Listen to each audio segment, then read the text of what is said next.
Seam heads, our Giants game day coverage begins now. It's the mosaic. So before gloves start popping, diving, he makes the catch, and bats start cracking, it is gone. We bring you the voice of Bay Area baseball for the past 29 years. As I always say, baseball reflects what life is all about. This is Talkin' Baseball with Marty Laurie. That's what we do. We talk ball. On KNBR, the sports leader. Good morning, everybody. Welcome to Talkin' Baseball on this Sunday morning as we get ready for Game 3 of this 2025 baseball season. It's been an interesting couple of games for the Giants coming out of Arizona. They just couldn't lose a game. Everything was perfect, but you get to the regular season, and then all of a sudden, you realize these games are tough. It's tough to win a major league game, but the Giants have split the first two, and they've done it in a way that I thought it sort of would be happening. They've gotten good starting pitching, not excellent, but good starting pitching from Logan Webb on Thursday, and he wasn't sharp, but got out of trouble. And then the fun was yesterday with Justin Verlander, who's 42 years old, and he's got 262 major league wins. And you watch him work. And when I watched him work yesterday, and of course he went 5 innings, gave up a couple of runs, gave up the home run to McClain, gave up the double to McClain, then the hit to Dela Cruz, but he got out of a lot of trouble with some big pitches, and he froze Dela Cruz, heck, with a great curveball. But what it made me think of how good this guy was when he was good. Just to watch him yesterday, and he's still got great stuff. He still can reach back and get 96 if he needs it. Not often, but he can do it. And he didn't have great command of his off-speed stuff yesterday, the slider and that. But, boy, when he was good, you can just imagine how good he was. So he gave him a good game yesterday. And it was a 2-2 game when he left, and Spencer Bivens gave up the home run to Encarnacion Strand, who's a Bay Area kid, and you just can't let him get the bat on the ball. He'll chase everything all over the park, but you can't let him get the bat on the ball, because when he does, he can do some damage, and McClain as well. So the Reds got Lodolo for 6 innings yesterday. And, of course, on the Thursday game, it was typical Giants baseball, and this is the baseball that I've enjoyed watching in spring training. Down a run in the 9th, and Jung-Hoo Lee, and the top of the order, I was just explaining this to Ref. I keep my book every day, and here it is, and I keep the San Francisco hitting and the starting pitching in all the National League. But the top of the order, Wade is 0 for 5. Adames is 1 for 8, and Lee is 1 for 6. So it's 2 for 19. But when it mattered, and Chapman is 2 for 8, when it mattered on Thursday in that 9th inning, Lee gets a walk to lead it off, and then Chapman just goes the other way, whether intentional or not, but he can do that. He'll hit the ball to right field. We've seen him do it a million times, and now it's 1st and 3rd. They're down by a run. And then Ramos strikes out. That was a big one because you want to see the ball be put in play. Ramos is darn good, I will tell you that. I've enjoyed watching Ramos play. He's had some tough at-bats. Believe me, tough at-bats. But the one was Francona let Patrick Bailey hit left-handed. Right-handed Patrick Bailey's, the bat is just not there. And with 2 out, Patrick Bailey does what Posey used to do, and that is just slap the ball up the middle and tied the game up. And then, of course, Wilmer Flores hit the big 3-run homer, and the Giants held on. Ryan Walker gave up a run, and they win at 6-4. Yesterday was a different story as they lose 3-2. They didn't get a runner in scoring position after the 3rd inning, and they hit into a lot of double plays, didn't hit the ball hard. And the bullpen did their job. Verlander did his job. And basically, they just got beat 3-2. So we're going to see a lot of games like that. And today, we've got Nick Martinez. We've seen him before with the Padres and with the Reds. He's been around. He's a good pitcher. And for the Giants today, that other if, as I say, they've got a lot of ifs. That if is going today, and that is Robbie Ray. If Robbie Ray is Robbie Ray, which in spring trading, he looked absolutely fabulous. This is going to be an interesting game today. So we'll see if the Giants can get out of here and take 2 of 3. And they've got their big lefty, Robbie Ray, on the hill against a righty, Nick Martinez. It is Sunday. We have our contest going, our first one of the year, for dinner for 2 at Original Joe's. All you have to do is enter at Baseball Marty on Twitter. And if you don't want to use Twitter and you want to enter 808 KNBR, Raf is there, and he can take your guess on the score of today's game between the Giants and the Reds, and you win dinner for 2 at Original Joe's. It's fabulous. People love it. They love it. And some random contestant also, Raf comes up with dinner for 2 at Soto Mare in North Beach with Richie and Laura Azzolino, which is really a great meal. So it's a good contest, so we have a lot of fun with it, and you can do that. Mardi Gras is coming up this Thursday at Original Joe's. It is sold out. Sold out. So it is going to be fabulous. Going to get some nice favors, too, for being at Mardi Gras. That is coming up Thursday night, then the home opener on Friday. So first 2 games of the season are down. Giants are 1-1. Dodgers are going nuts at 5-0. And San Diego's sweeping the Braves. So we got a lot of baseball to talk about today.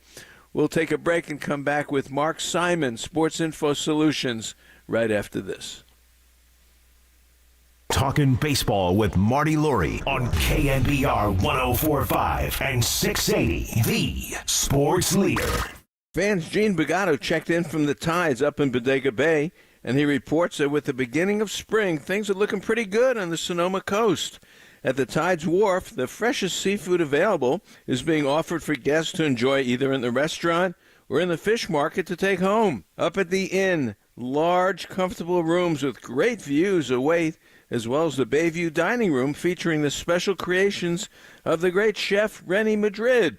And with Easter coming on April 20th, special menus are being planned at both the Tides Wharf restaurant and the inn's Bayview restaurant as well. So if you're looking for a great getaway, think no further than the Tides Wharf and the Inn at the Tides in scenic Bodega Bay.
Hey, it's Marty, and I'm here to tell you that it's time to discover the islands, River Islands, that is.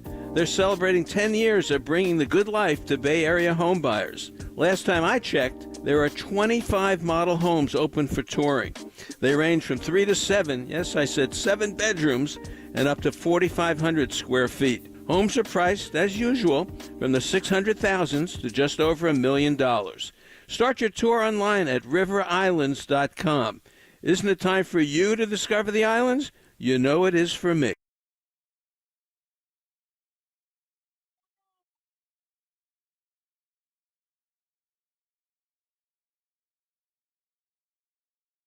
Mark Simon. Mark, I love you, man. Oh, no! I love the introduction. I love the introduction of Mark Simon of Sports Info Solutions. Mark A. Simon says on Twitter, and he's on Blue Sky as well, and we love having him on. Mark, how are you?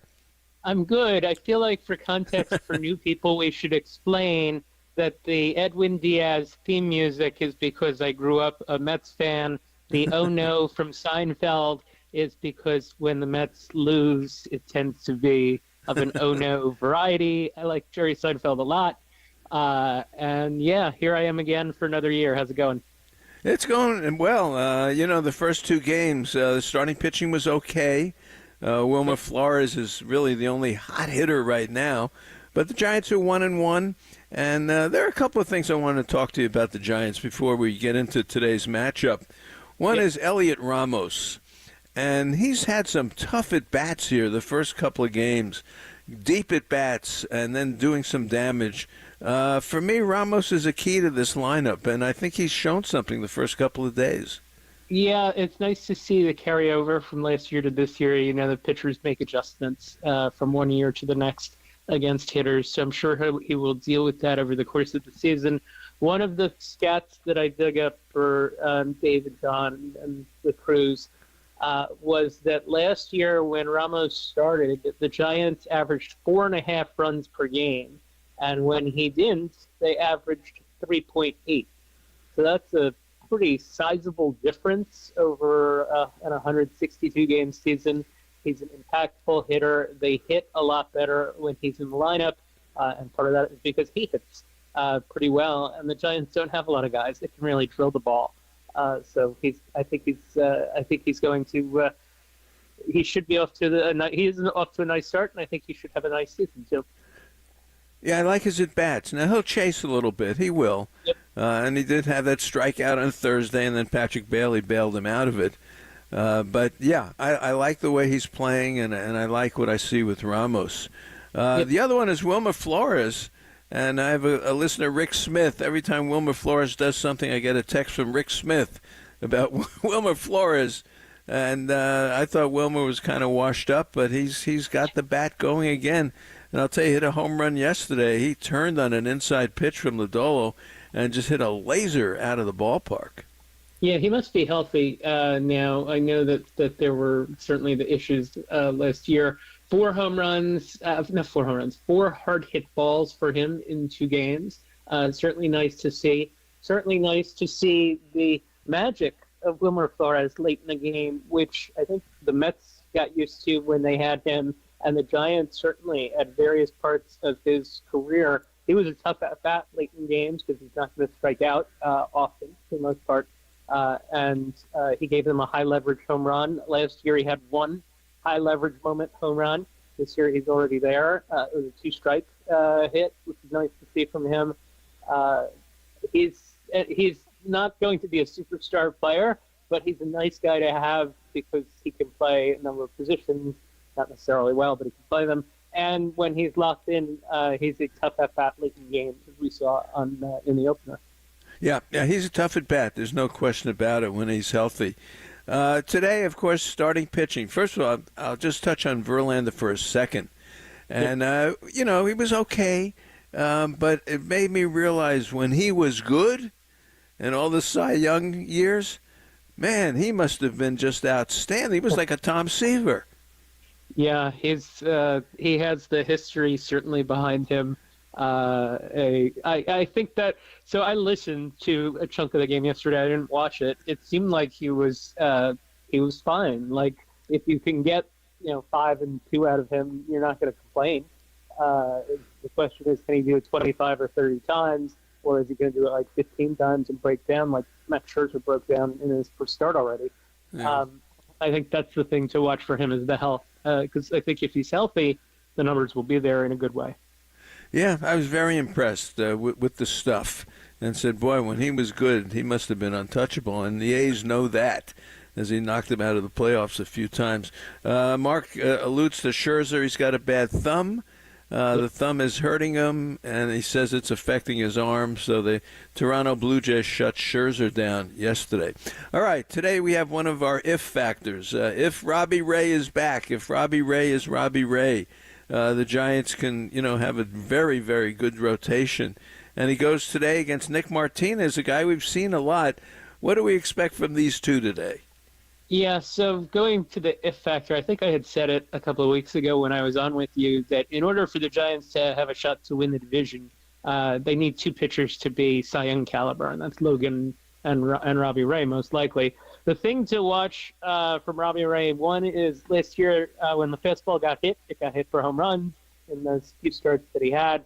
He gave up 4 home runs with his heater, but otherwise it did get a lot of strikeouts. It can be very good. The second thing to watch with him is balls hit in the air. Last year, 46 out of 64. That's like almost everything against him that was hit in the air.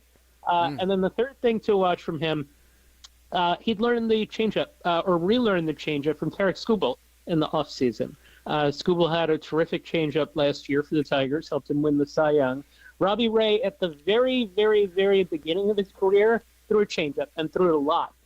And since then, he's maxed it out at like 10% of his pitches. The last year that he used it was 2022.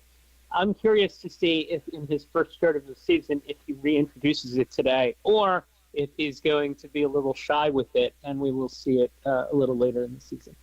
Well, I watched him in spring training, and he worked on that off-speed stuff, I will tell you that. He grunts, and he throws that fastball, and, he says, give me the ball, I'm going to throw it. And that's the way he's been for Arizona, Toronto, wherever, Seattle, wherever he ended up. Yep. But I saw a lot of off-speed stuff in spring training, so I know he's working on it. So we'll see if it affects him today. Yeah, Nick Martinez throws a great changeup, and that'll be the thing to watch from him today if the Giants can handle it. He'll throw it to right-handed hitters. He'll throw it to left-handed hitters. He doesn't care. He will throw it to hitters on both sides of the plate. The thing to watch for him last year was second time through the order was a bit rough. So it's the middle innings that the Giants might have their best shot at getting to him. He was an ace in the first 3 innings of starts last year, and then faded later in games. Throws a lot of pitches, as I'm sure Kruko will say. He throws the kitchen sink. 5 pitches to righties, a good amount. 4 pitches to lefties, all a good amount. Like he divides them up pretty evenly.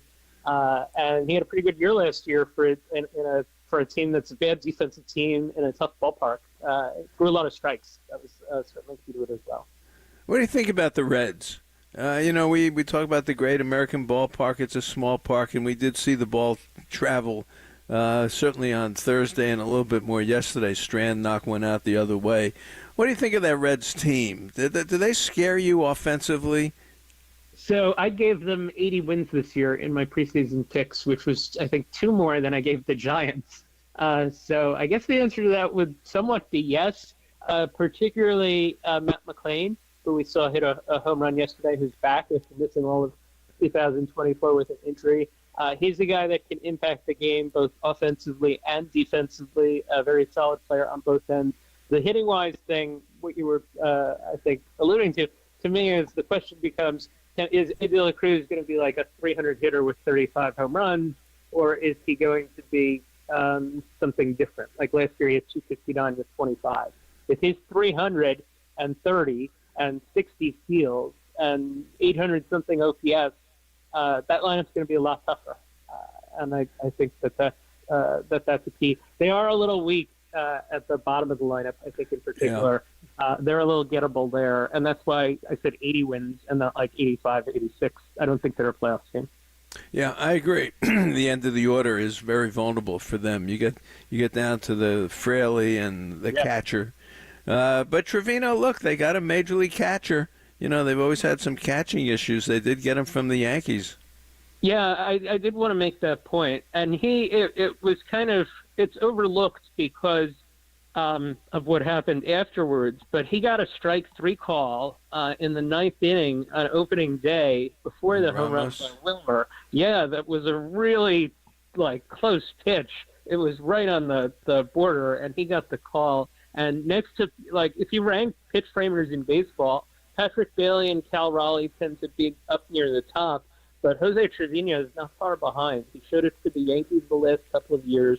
They had an offensive-minded catcher, Tyler Stevenson. He got hurt before the year started. He really should be the DH in an ideal world, and Trevino should be the regular catcher. I'll be curious to see if that's what happens to the Reds, because Trevino can impact the game defensively with his framing for sure. Well, we'll see if he catches today, because Austin Wynns, the former Giant, he's one of the shuttle guys, is the backup catcher. We'll see if he catches today. You never know on a Sunday. Mark, next up for the Giants, it's the Astros, and they just played the Mets. They don't play today, which is unusual. It's a 3-game series, and there's no Sunday game today. What did you think of Houston and the Mets? So neither team could hit. That was what we got out of 3 days of watching the Mets. And the Astros can pitch. Framber completely shut the Mets down, as is his kind of want. 7 innings, no runs. Hunter Brown was decent, 6 innings, 2 earned. And then Spencer Arrieta yesterday was kind of like a sleeper. He's viewed as a sleeper for the season, 6 innings and 1 run. The bullpen got a little wild, but the starting rotation for them is going to be very good. Altuve is off to a very good start. He's playing a very aggressive left field. It was actually funny on opening day. I think there were 2 balls that he went after that were you're like, that's not his ball. And he's going after balls. And I'm wondering if that's going to burn him at some point. Jordan Alvarez has 1 hit so far. But he's super dangerous every time he comes to the plate. Lineup is decent, not necessarily great. They have a rookie, Cam Smith. I'm sure you'll see the video of him finding out he made the team. They had his parents come in and tell him, which is a little over the top, but pretty cool nonetheless. I think Houston is a wild card team in the American League. I think they're an 85, 86 win team, and I think that's largely on the strength of their starting pitching. Well, the Giants starting pitching, maybe a similar series coming up. You got Hicks, Roop, and then Logan Webb on Wednesday. So we'll see how that works out. And Valdez and Logan Webb on Wednesday. That's going to be a good one. Well, World Series pick. Do you have a pick? Look, it's so early in the season. They don't mean a lot, but we always like to hear from you on that. Yeah, I was going to say it means nothing, but I'm taking the Cubs. And the reason I'm taking the Cubs, I have the Cubs over the Dodgers in the LCS, even though the Dodgers look like they're going to win 1,000 games this year. I think the Cubs are going to get hot at the right time. I think that the Cubs also have the best defensive team, and you saw it yesterday, as a matter of fact. Dansby Swanson made a play at the end of the game to win the game. They called it the defensive walk-off, which I thought was great. They have a great shortstop in Swanson. They have a great second baseman in Nico Horner. They have a great center fielder in Pete Crow Armstrong. Hap's very good in left. Kyle Tucker is very good in right. I think they will be the best defensive team in baseball this year, and the defense wins championships, even though that's not necessarily true. I think this year it will be, and the Cubs will beat the Texas Rangers, was the team that I had. I think the American League's very even. You could pick any of 10 teams to win it. I picked Texas, and tomorrow I might pick Baltimore or Boston or whatever. But, yeah, Cubs over Rangers. Love it. All right. Well, the only problem with the Cubs pick is they're the Cubs. That's the only problem. That's the only problem. All right. Mark, great to have you. We'll follow this during the year, and we'll talk with you next Sunday. Thank you. You got it. See ya. All right, that is Mark Simon. I always love talking ball with him. Bruce Jenkins up next right here on the Sports Leader. Talking baseball with Marty Lurie on KNBR 104.5 and 680, the Sports Leader. Everyone likes a party, but everyone loves a party at Original Joe's. With 3 private dining rooms, it's the perfect spot to hold your next big event. From christenings to corporate gatherings, we'll make your next party San Francisco special. Original Joe's, see you at the counter.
Check the mic and make sure it sound right, boys.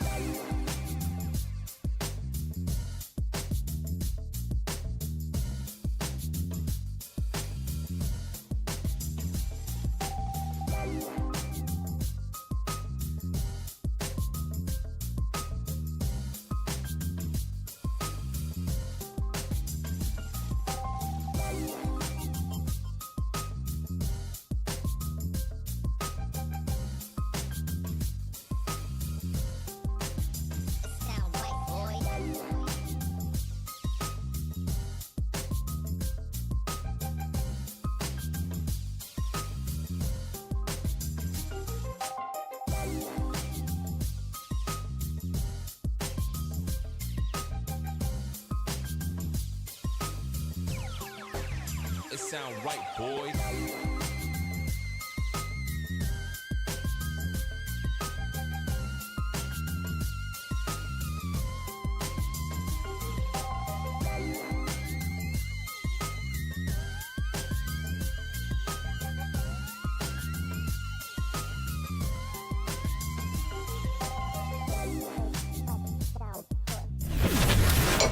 Look through the window of the original Joe's on North Beach and you'll see two guys at the counter talking ball. Time for you to listen in to their conversation.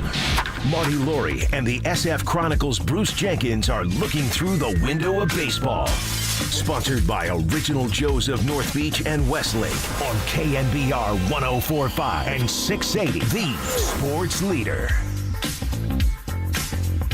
All right, great to have you back with us, Bruce Jenkins. Good morning. How are you? Good, Marty. How's it going? Good. How was dinner at Westlake last night? No, it was delightful. It was my wife's birthday. We had some friends there and family, and it was just great. Really good. That's good. Well, what did you have? I had the soul, Marty. Okay. All right. At least you can my remember wife had it. the I like farm, it. so, you know. As long as you can remember it the next day, that's good. This is good. That is good. Yeah, I don't remember much else. No. Believe me, I know the feeling. All right. Look, first two games are in. I want to get your thoughts on Logan Webb, Verlander, Ramos, Damas, Lee. There's a story everywhere. What do you think? Well, yeah, I think it's been a good series so far. I mean, the opening day was terrific. I mean, you strike out. Everybody's striking out right and left, and Hunter Greens looks unhittable. But they come through with some really smart hitting when they needed it from Bailey and then Flores homers. Webb was a little bit off, but I don't think that's not a big concern. Just a lot of good things happened. Yaz had a real good day in the field. Eric Miller looked good on opening day against a right-hand hitter. He struck out McLean on a great changeup, and Rodriguez looks good. So, I think opening day was a lot of fun. And yesterday, I think the main takeaway is that Verlander, who hasn't thrown really this hard in quite a while, going back to last season, he got up to 96. Had a good outing. I think it was encouraging. I mean, McLean got him on a hanging slider, but I thought just as telling was his striking out De La Cruz with a curveball. Yeah. Throws the curveball on 3-2 and freezes him, and struck out Fraley at 96 miles an hour. And the bullpen, obviously Bibbins gave up the homer to Encarnacion that decided the game, but Rodriguez was good. Lou Trevino, very inspiring. He hadn't pitched all of last year, and Flores homers again. Matos goes the other way for a double, which he didn't do much of last year. Lee went the other way for an RBI single. So, a lot of good things. They played good defense. They didn't strike. He only struck out once, I think. So, good, lively series. Nothing to be alarmed at. No, it's been a good series. I mean, they struck out 17 times on Thursday. Yeah. And then when they needed, that ninth inning was terrific. I mean, Lee works the walk and gets on. And then he's got a great secondary lead. He was halfway to second when Chapman hit the ball through the hole, and that's first and third. And then, of course, Ramos strikes out. At that point, you go, oh, no, here we go again. And then Francona did not turn Bailey around. Bruce Bailey is a right-handed hitter. That swing is just almost like so slow. But you got your closer in there. It's the first game. You don't want to pull him out for a lefty and force a move. And Bailey did what Posey did all the time, and that's just smack the ball up the middle. And then Flores hit it out. And as Joe Schultz said, let's pound the Budweiser. And I hope they did, or at least a glass of wine. Yeah, yeah, that was really fun. I mean, they're down to the finish. It looks like they're done. There's nothing worse than losing on opening day. It really doesn't mean anything, but it definitely does. It's just you don't want to come out 0-1, and all that spring training enthusiasm kind of wanes a little bit. But they did get the win, and they did hit smart after. They were going after Hunter Green with big swings and 2 strikes, and it's easier said than done to shorten up against this guy and try to keep it in play or foul it off. It's not an easy thing to do, especially when that's not the way you've been hitting in this launch angle era. But they got some really clutch, smart hitting when they needed it, and let's hope that continues. Yeah, and I'll tell you, Ron Culpa, the umpire, gave him the Eric Gregg strike zone. In that, I mean, yeah, you almost wish the ABS system was in play. Really, then, because if you challenge it and you're successful, then the next pitch you can keep doing that. If the pitches are clearly balls, you can keep doing that and not lose your challenge. But that's not the reality that we're facing right now. Yeah. All right. Well, good. I agree with you. Good first couple of games, and we got Robbie Ray today and Nick Martinez, and then it's off to Houston. Another team that doesn't score a lot of runs, but they've got that good bullpen, and they've got that park, which the ball can travel out of that park if you get it to left field. So we'll see what happens. Baseball, though, Bruce, there seems stories all over the place. Couple grabbed me. One, of course, yesterday.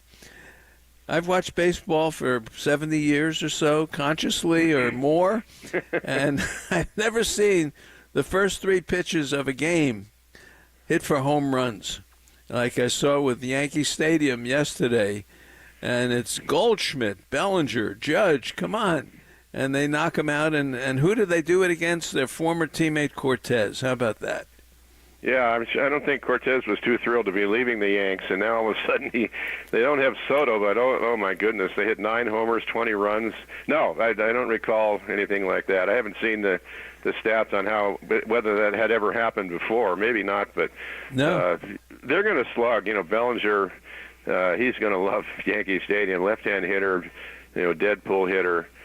Goldschmidt, I think, is going to have a second life there after kind of fading a little bit with the Cardinals. And Judge, come on, 3 homers. So I think the sting of watching Soto in a Mets uniform wasn't felt this day.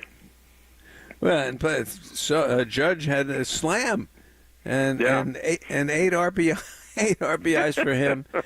Yankees win it 20-9 over Toronto. How about that? So that was yesterday. So you see something at the park every day, and today it'll be a 1-0 game. That's the way baseball works. The Diamondbacks. I've watched a couple of the games on TV.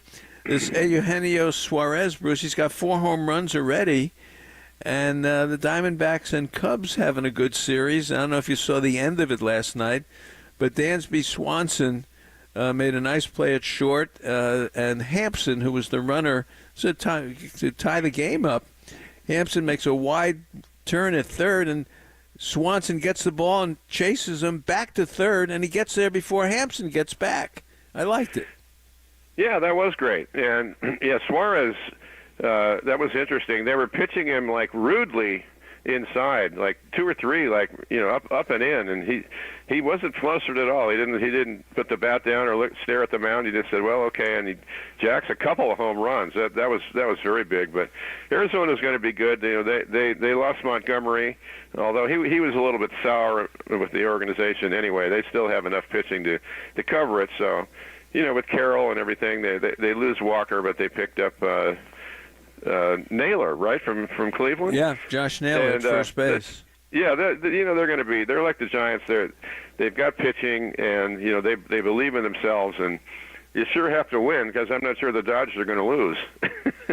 Well, let's talk about it a little bit. I mean, you talk about drama. First of all, they're 5-0, and I saw some stat yesterday. I think I made a note of it. Last champion. How about the last champion to start off 5-0 or better? The Tigers in '85 start off 6-0. Remember the '84 Tigers? They were 35-5. Yeah, '84 for sure. I do remember that. They never looked back. No, and the 34 Giants. Now, the Giants had won the World Series over Washington. In 1934, the Giants start off 5-0, and that's the year that Bill Terry, the Giants manager, said, "Is Brooklyn still in the league?" and Brooklyn knocked them out the last weekend, and the Cardinals won. And then, of course, you can't have a stat like that without putting the Yankees in there. 1933. This is after the Babe Ruth called shot in the World Series. They start off 7-0. So the Dodgers are 5-0. Yeah, I wrote a little bit about how their pitching could be very vulnerable. They opened the season with 12 pitchers on the injured list, Marty. 12. Yeah. And admittedly, they're not all mainstays, but guys like Gonsolin and Phillips and some Kopech and then Ohtani they're really being careful with him. They had him pitching in May. Now they're not sure. It's not like he's had a setback, but they're going to be really careful when he pitches and how often. And then Sasaki comes out yesterday and can't find the plate. His arm looked good, but he walked 4 guys early on, and they yanked him out of there. So they're the Dodgers. Of course, they overcame that, and that's what they're going to do. They're going to overcome whatever comes their way. But their pitching, still could be vulnerable. Yeah, Mookie Betts, who lost 25 pounds, and he's playing, and he hit 2 home runs, on Thursday night, I guess? Yeah. Yeah, and a game winner. He just golfed one out of there. And Freddie Freeman's hit a couple, and, so they're going to have to Giants are going to have to deal with him, and have to hope to stay close, let's put it that way. But the Dodgers are off to a good start, and so are the Padres. They did take 3 from the Braves, and, very close games. But the Padres with Jackson Merrill and all that stuff, the Padres bullpen, outstanding, just outstanding. Yeah, that's great for them. There's a lot of doubt and skepticism about them. The ownership change led to a lot of sort of a tight-fisted mentality. They didn't pick up that many players. They usually come in with a couple new multi-million-dollar players, but familiar faces. Tatis goes deep. Cronenworth hit a huge home run.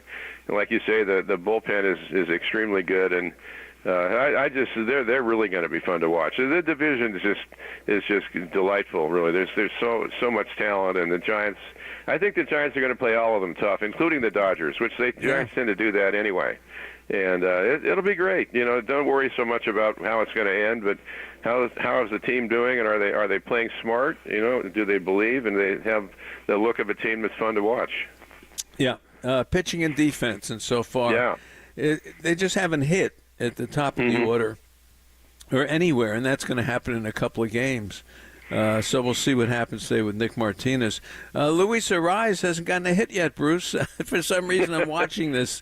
I think he's 0 for 9, or even worse than that, and I think he's got 1 walk in there. Well, that's pretty shocking. He's probably the only guy in the league that you think's going to hit 300. I mean, it's almost literally you get 4 or 5 guys hitting 300 when you check the Sunday stats, in July, and which I think is kind of depressing. But a guy like that who he's such a smart hitter, his reactions are so good. He'll be there. It's one of those opening week things that you don't remember a month from now. Now, did you see Rafael Devers, what he did, Bruce, in Boston?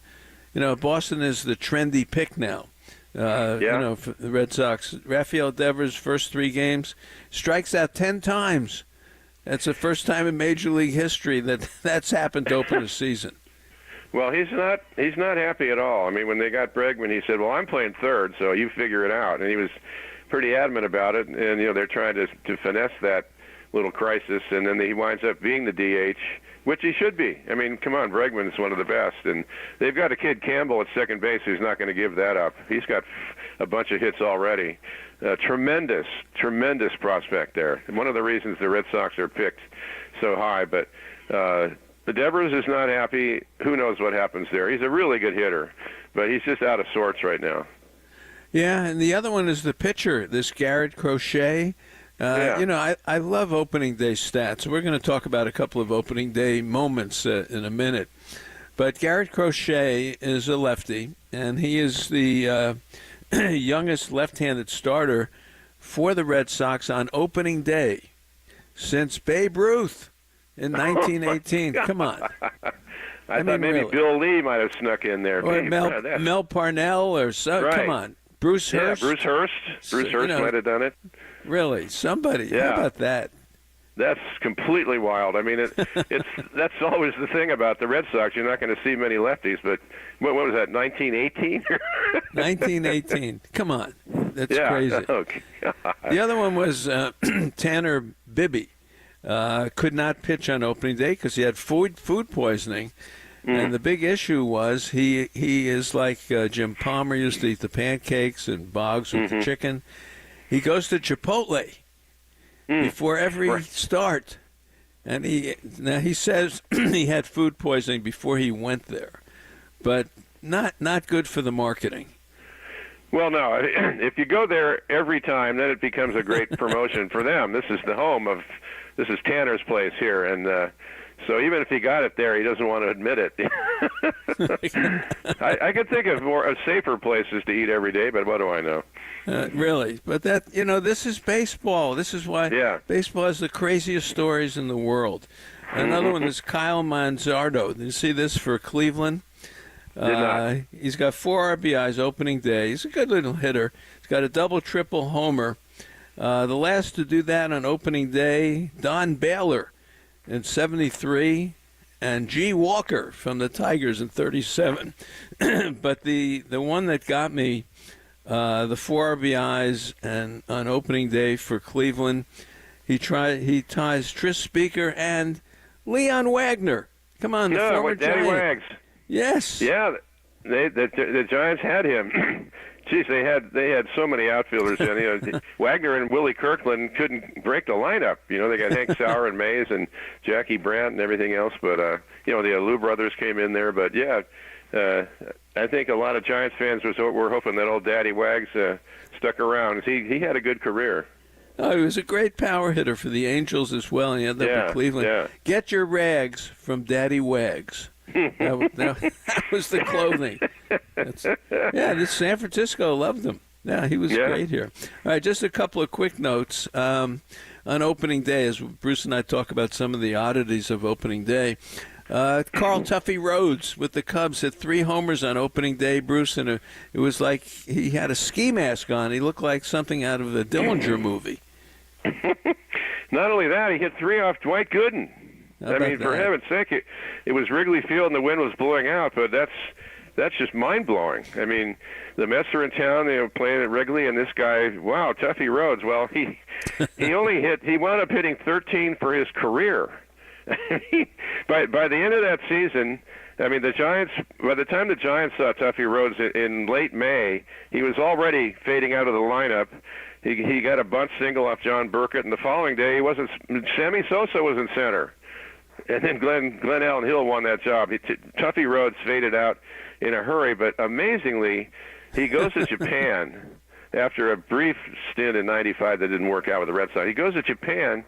He hits 464 homers in Japan. I mean, this guy was a legit power hitter, so much so that he tied the epic 55 homer record by Sadaharu Oh.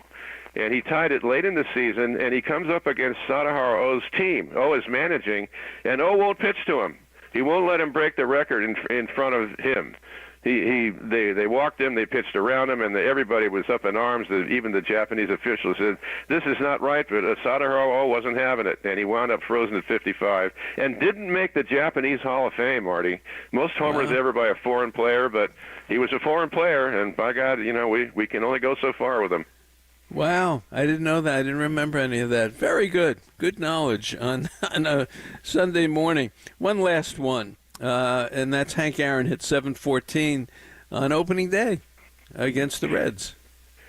It's so funny. He finishes, he's chasing Babe Ruth, a big deal, right? He finishes the previous year with 713, and it's only a tie, so he's tied with a guy all winter. So finally he comes out, the first swing, not the first at bat, the first swing of the season against Jack Billingham, who I think won 19 games the year before. He hits it out. Well, okay, there we go. I'm sorry. That was the tie. That was the tying. The one that tied. 7-14. He hits number 713 off Jack Billingham. Eddie Matthews managed the team. He goes, "You imagine that? First time up there, he hits it out." I mean, he's like, "You got to be kidding me, this guy."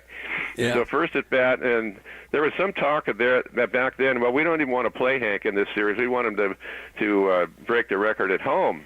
But Bowie Kuhn stepped in and said, that's not right. Aaron didn't play the next day. He played the final game of the series, didn't do anything. Then he goes home and quickly breaks the record, which everyone remembers. But he didn't waste any time tying that record in Cincinnati. Opening day. I love the opening day stories. Very good. That was fun. Thanks, Bruce. This is good. We'll talk to you next week. Okay. Okay. Thanks, Marty. All right. That is Bruce Jenkins. Coming up next, the Professor, Ron Wotus, right here on the Sports Leader. Talking baseball with Marty Lurie on KNBR 104.5 and 680, the Sports Leader. Fans, it's great to have Rick Robin back with us. Rick Robin Construction, Napa.com. Rick, it's great to have you with us. Last year, a major honor for you. You're the Napa Contractor of the Year. How about that? Yes, and it wasn't any advertising or anything. The customers voted, and I finished number one. I love it. Napa Valley Contractor of the Year. Rick, the things you specialize in, it's things that people need, and you take it from beginning to end. Let's go through the list. We specialize in kitchens and baths. That's our main source. We do whole home remodels, brand new homes. We do ADUs. We do all your construction needs. Anything you need, just give us a call. And the phone number is 707-332-7575. And, of course, on the web, it's Rick Robin, ROBBEN, ConstructionNapa.com. Rick, great to have you back with us. I look forward to a great season with you. So it's going to be great. Give us a call and talk to Tammy. If you like our quote, we'll take you down to our showroom. We'll pick out all your material and look forward to working with everybody. Fans, the things I love about Rick, he does all the work. That's for me.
Hello again, Marty Lurie here to talk to you about my good friends at Georgie Brothers, the largest family-owned furniture store in the entire Bay Area. Right now and good through April the 7th, you can save $500 That's $500 on every wing-style chair and ottoman. I own Stressless Furniture. I love it. I'm telling you, it's the best. I can tell you it's the most comfortable place to sit in my home. So visit them at GeorgieBrothers.com. That's GIORGIBROS.com. Remember, tell them that Marty sent you. Time now to go to Sunday school with the professor. Hey, Professor, take it easy, will you? Giants coach Ron Wotus with Marty Laurie. Oh, I didn't know you wanted to get involved with the discussion, Mr. Helper. On your home of Giants baseball. Good answer. I like the way you think. KNBR 104.5 and 680, the sports leader. Brought to you by River Islands, one of the country's top-selling master plan communities just across the Altamont in Lathrop. Where else can you live on a lake next door to a park or walking distance to your kid's new school? With 10 new neighborhoods, River Islands is the one place you can't afford to miss. All right, we bring in the professor on Sunday morning. Ron Wotus, good morning. How are you? I'm doing great, Marty. Top of the morning to you, huh? Yeah, really. How's the weather up there in Sacramento? I know you're watching the AAA club. Yeah, they weren't calling for rain this morning. I don't know. There's a little bit of a mist out there right now, but supposedly we should be fine and get the game in, no problem. Is it kayak weather? I was thinking of River Islands. Is this kayak weather up there? Well, you know, they have a river over here called the Sacramento River, and you can kayak on that thing anytime you want. A couple nice lakes up here, but nothing like River Islands. You want to kayak, that's where you need to be. We both know that. Yeah, the trails. We talked about this a couple of weeks ago. The 16 miles of trails around the property, basically. It's going to be incredible. I love it on a Sunday to be able to talk about it. Yeah, look, I mean, to step out of your house and not worry about, traffic, walking on the roads, people on their phones, it can be dangerous out there. So the trails are fantastic. You don't have to get in your car. It's all right there in your community. Well, River Islands, we love it. Well, something interesting. Before the team left spring training, Mike Yastrzemski, Matos, and Jung-Hoo Lee, and the interpreter went out for Korean food. And the Giants videotaped all this of all the food they ate, and they're feeding each other and all that. And it was really one of those bonding experiences that you like to see with a ball club. I don't know if you had a chance to see the video, but things like that help a ball club, don't they? Well, it brings people together, and how many people got that deep into Korean food. So I'm sure Yaz and the fellows really enjoyed that, and Jay Lee. It's fun for him to be able to share, his culture with his teammates. So it does. It does. It's part of being a teammate and having different personalities. People from different parts of the world. That brings a lot of flavor to the team, and that's a big part of it. These guys getting along and wanting to play for each other. They used to say some teams are 25 cabs, 25 players after the game. How is it in today's game? Do players hang out together after the game? Yeah, they do. I think it's a little bit different. Years ago, players would hang out in the clubhouse. They would sit in the clubhouse for an hour and a half. And we've seen it here in San Francisco. A lot of the pitchers a few years ago, they had a little corner. They'd have a beer and they sit there and they talk ball. And of course, that's for myself, that's where you learn most of the game. Is after the game is gone. You sit there with your teammates and you discuss the game. You talk about things, and maybe you have a beer or something like that. And then the truth starts coming out, right? No one's just worried about what they say, and it toughens you up. And it was a way of baseball players years ago, but today, you have to be careful. You have to be responsible. There's not a lot of alcohol in a clubhouse anymore. Not that was a big part of it, but the truth serum did help once in a while. Well, interesting. The ball club is off to, sort of an interesting start. They strike out 17 times on Thursday, once yesterday. But they're basically playing their game, good defense, what Buster Posey wanted, and you guys wanted in spring training. We're still seeing it, but the bats have slowed down a little bit. Yeah, well, more than anybody, it's a marathon, Marty. It's only 2 games. I find it real interesting, though, that they strike out 17 times, which is understandable with the guy they had on the mound throwing 100 miles an hour. It was a tough matchup for them. He's going to be a heck of a pitcher there in Cincinnati. But then, the good news is they didn't win the game. They didn't score a lot of them, but they only struck out once. So, I don't know how often they've done that in the past. They are putting the ball in play. They are going to be better at situational hitting. They worked extremely hard at that, Pat Burrell and the hitting guys, and moving a guy, getting a guy in. And with this pitching staff, to your point, pitching and playing defense, and I think we're going to manufacture a lot more runs, and they're going to win a lot more games that way. So spring training was very, very good. Posey, sent the message. Of course, Bob Melvin and Ryan Christensen, Matt Williams, Hallberg, they all believe in this style of baseball. So I think you're going to see them, as I said, manufacture a lot more runs and play cleaner baseball this year, especially on the defensive side. I mean, look, they're really upgraded with Jay Lee back in there. You have 3 shortstops basically on the infield. So I think over time it's really going to show its face. How do you like Koss making the club well? Yeah, it was exciting. Bo Mel had a little meeting and he gave a little talk. And he announced that Koss was making the club in front of the whole club, in front of the whole team. And it was a great moment. It was a very sentimental moment. He talked about, how hard it is grinding in the minor leagues and, making a major league team. It's just not that easy. And Christian's Koss, he mentioned, you're on the team, pack your bags for Cincinnati. And the clubhouse erupted. So I think everybody appreciated his style of play, how hard he plays. He definitely won a job in spring training coming in. He was, an underdog. So it was a great moment, and he's an outstanding defensive player. He's got great instincts, and he'll do all those little things. He'll spell guys.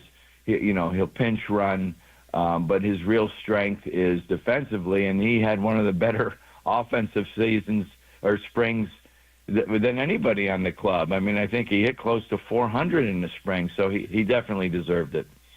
Well, I know you're in Sacramento and you got to see the River Cats. Luciano, I saw a clip of him and knocked one out the first game.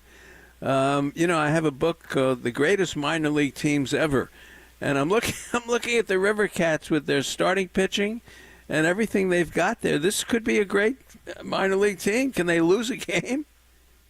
Well, I think they'll lose 1 or 2 for sure, but to your point, they look good. I mean, they've only given up 1 run in 2 games. They've scored 13 runs. They pitched extremely well. They have 8 players on this AAA roster that have pitched in the big leagues last year.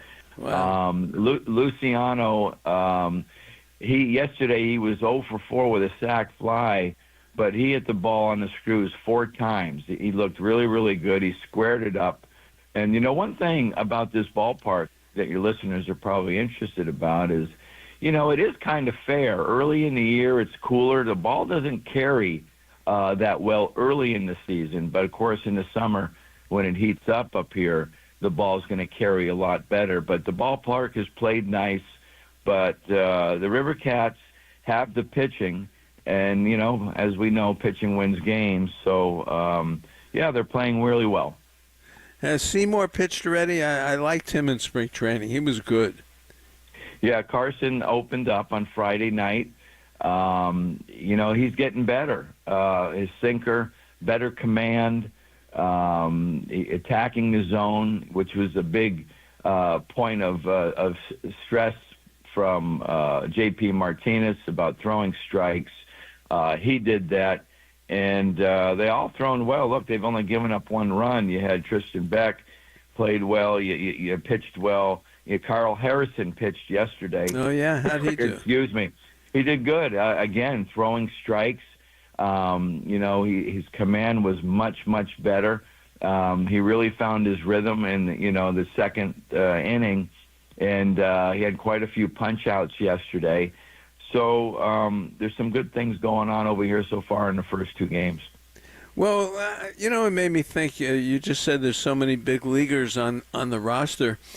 I imagine there's a lot of disappointment. Brett Wisely going down, Sean Jelly going down, even Beck going down. How do you talk to these guys and say, well, it's okay? You'll work your way back up. You need all the pitchers during the year. Because I imagine there's a disappointment in a major leaguer who gets sent down. Absolutely. It's a tough pill to swallow when you first get it, especially for a guy like Jelly and Wisely. They were on the club the majority of the time. They felt good about their situation. But, Jelly in particular took it like a pro. Not that Wisely didn't, but he understood that, the pitching staff is better, and he basically said, I have to get better. So the guys have come down with good attitudes. Wise was a little bit shocked. I mean, he was the only left-hander available to play second base in that utility infield, which we could use. So I think he was a little shocked at what happened. He's off to a good start here. I did say a couple words to him about it. Keep your head up, keep going. You're going to be there. And you're disappointed. You want to be on the Major League roster, there's no doubt. The real test is going to come when the Major League club is playing well, and hopefully they don't have injuries, and these guys are down here for a length of time. That's where the real mental game comes in for a player, dealing with you're back in the minor leagues, you're not getting an opportunity, and they may be playing well down here, but there's no room for them on the Major League club. Now, that may not happen. It could be the complete opposite. Who knows? They could be up there, at any moment. But that's where the real mental fortitude comes in to be a big leaguer and keep pushing down here, because let's face it, the atmosphere is just not quite the same as playing in the major leagues.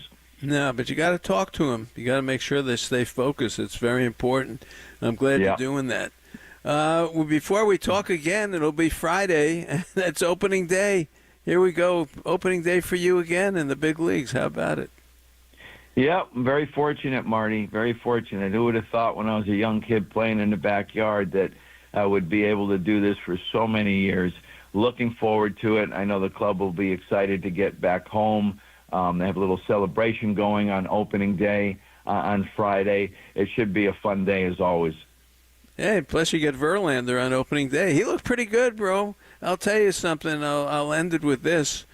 When this guy was in his heyday, he must have been just awesome. No doubt. Look, he's 42 years old, and you see the stuff that he has, and it was even elevated another notch. But the thing that really jumps out to me is his command of his pitches. He can still throw that fastball where he wants. He can throw it down and away. He throws it up in the zone for chase. He's something. Fans are going to be excited to watch him pitch on opening day and throughout the year. All right, fabulous. All right, look forward to seeing you. I'll see you up there. So enjoy sack of tomatoes, and I'll see you next week. Sounds good, Marty. Look forward to seeing you Friday. All right, that is the Professor Ron Wotus. Always a pleasure on Sunday morning. Coming up next, Kerry Crowley will start his show and his Giants warm-up, and Glenn Kuiper is going to join us, and I'll say hi to them right after this. Talking baseball with Marty Lurie on KNBR 104.5 and 680, the sports leader. Fans, when I came up for FanFest, I had a great time, and the reason why, I stayed at the most unique hotel in San Francisco, and that is the Hotel Via. Located directly across the street from Oracle Park, it's just a walk from the Via Hotel right into the ballpark. I loved it. It's family owned and operated. It was the first hotel built in the fastest growing area of San Francisco. And of course, we're talking about Mission Bay in the South Beach neighborhood. It's got premier private event space. The rooftop at the Via Hotel is a great place to have a meeting, an event, and just a beautiful view of the ballpark in downtown San Francisco. It's at the intersection of sports, entertainment, and technology. For more information, visit hotelviasf.com or call 415-200-4977. or you can email them at info@hotelviasf.com. Staying at the Hotel Via is an experience you don't want to miss.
Orange and Black family, the godfather of Giants baseball now continues. This is Talkin' Baseball with Marty Laurie on KNBR, the sports leader. All right, it's time for our Giants warm-up, of course, with our dear friend Kerry Crowley, and we're joined by Glenn Kuiper as well. Glenn, good morning. How are you? Hi, Marty. How you doing? I'm doing well. Early game. Let's put it this way. You've done a few of these in your time, and it's part of baseball. You just got to get up early. I imagine for ball players, we'll talk about this in a minute. Ball players too have that internal clock, and they've got to change it when you do have that day game back east. But Kerry Crowley, good morning. How are you? Yeah, doing very well, Marty. Very excited. You know I love these early games. Baseball for breakfast. There's nothing better than this, and a great rubber match to start the season. So, Glenn, I think one of the big stories of spring training was Robbie Ray and how he looked, of course, coming off the Tommy John surgery last year. The Giants got a glimpse of what he could be during the second half of the season, but he unveiled that new changeup, really opened some eyes, and I think Giants fans are very excited to see what Ray has to offer today. Yeah, it's kind of a cool story, too, when you think about a guy who has been around a long time. He's got a Cy Young award, but yet he's going out in the offseason and looking for a new pitch, and he finds one with the American League Cy Young Award winner in Skubal, doesn't know him at all, contacts him, and they become friends, and Skubal shows him his changeup, and now it's a thing. So I think it's cool that even though it's later in his career, he still wants to keep adding and keep learning. And this could be a big deal. I mean, I'm excited like you guys are to see him pitch. He looked great in spring training. I mean, he really did. And then today, the real deal.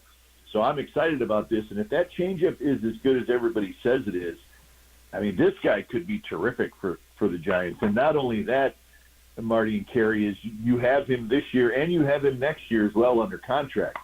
So all of a sudden, Robbie Ray becomes a really, really important part of this year and next year for the Giants, especially if he's as good as we think he could be. Well, the changeup is very important in this ballpark. And, Glenn, you've been in this ballpark a million times. Robbie Ray is a fly ball pitcher. Mark Simon told us something like 43 of 60 outs were fly ball outs. And you get the ball up in this ballpark, it can go out. So the changeup traditionally gets you off balance. So you don't get that full power swing. So he's going to need it and not just rely on the fastball. And I think that's a good point. Yeah, I mean, if you can get somebody just out in front a little bit, you take the power out of a swing with a good changeup, and that's really what you want. Sometimes I think guys with good changeups, they don't necessarily need a swing and a miss on a changeup. What you need soft contact. And if you have a good changeup, you'll get soft contact, maybe even more than a swing and miss. But you're right, that's what you need in this ballpark. We saw it yesterday with the Encarnacion Strand, who was a big, strong guy, but he hit a ball out right down the right field line.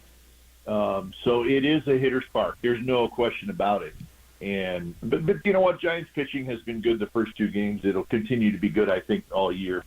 They just need to score a few runs. But it is a park where you have to be careful as a pitcher because the ball will fly a little bit, and it's a very, very offensive-minded ballpark. But we'll see how Ray does today. But, I think everybody's going to be watching this changeup because there's been so much talk about it so far in spring training. Yeah, first two games, I'm very impressed by the Giants pitching staff. Of course, Logan Webb had a few hurdles in the early innings on Thursday, but he got through it and ultimately gave the Giants a chance to win. And Glenn, I think one of the pleasant surprises for me over the first two games of the season was seeing Lou Trevino yesterday out of the bullpen. Hadn't pitched in a major league game since 2022. I know you know him well. He's got some really good stuff, and I think ultimately, if he regains the form that he showed early in his career, he could become a very important piece for Bob Melvin's bullpen.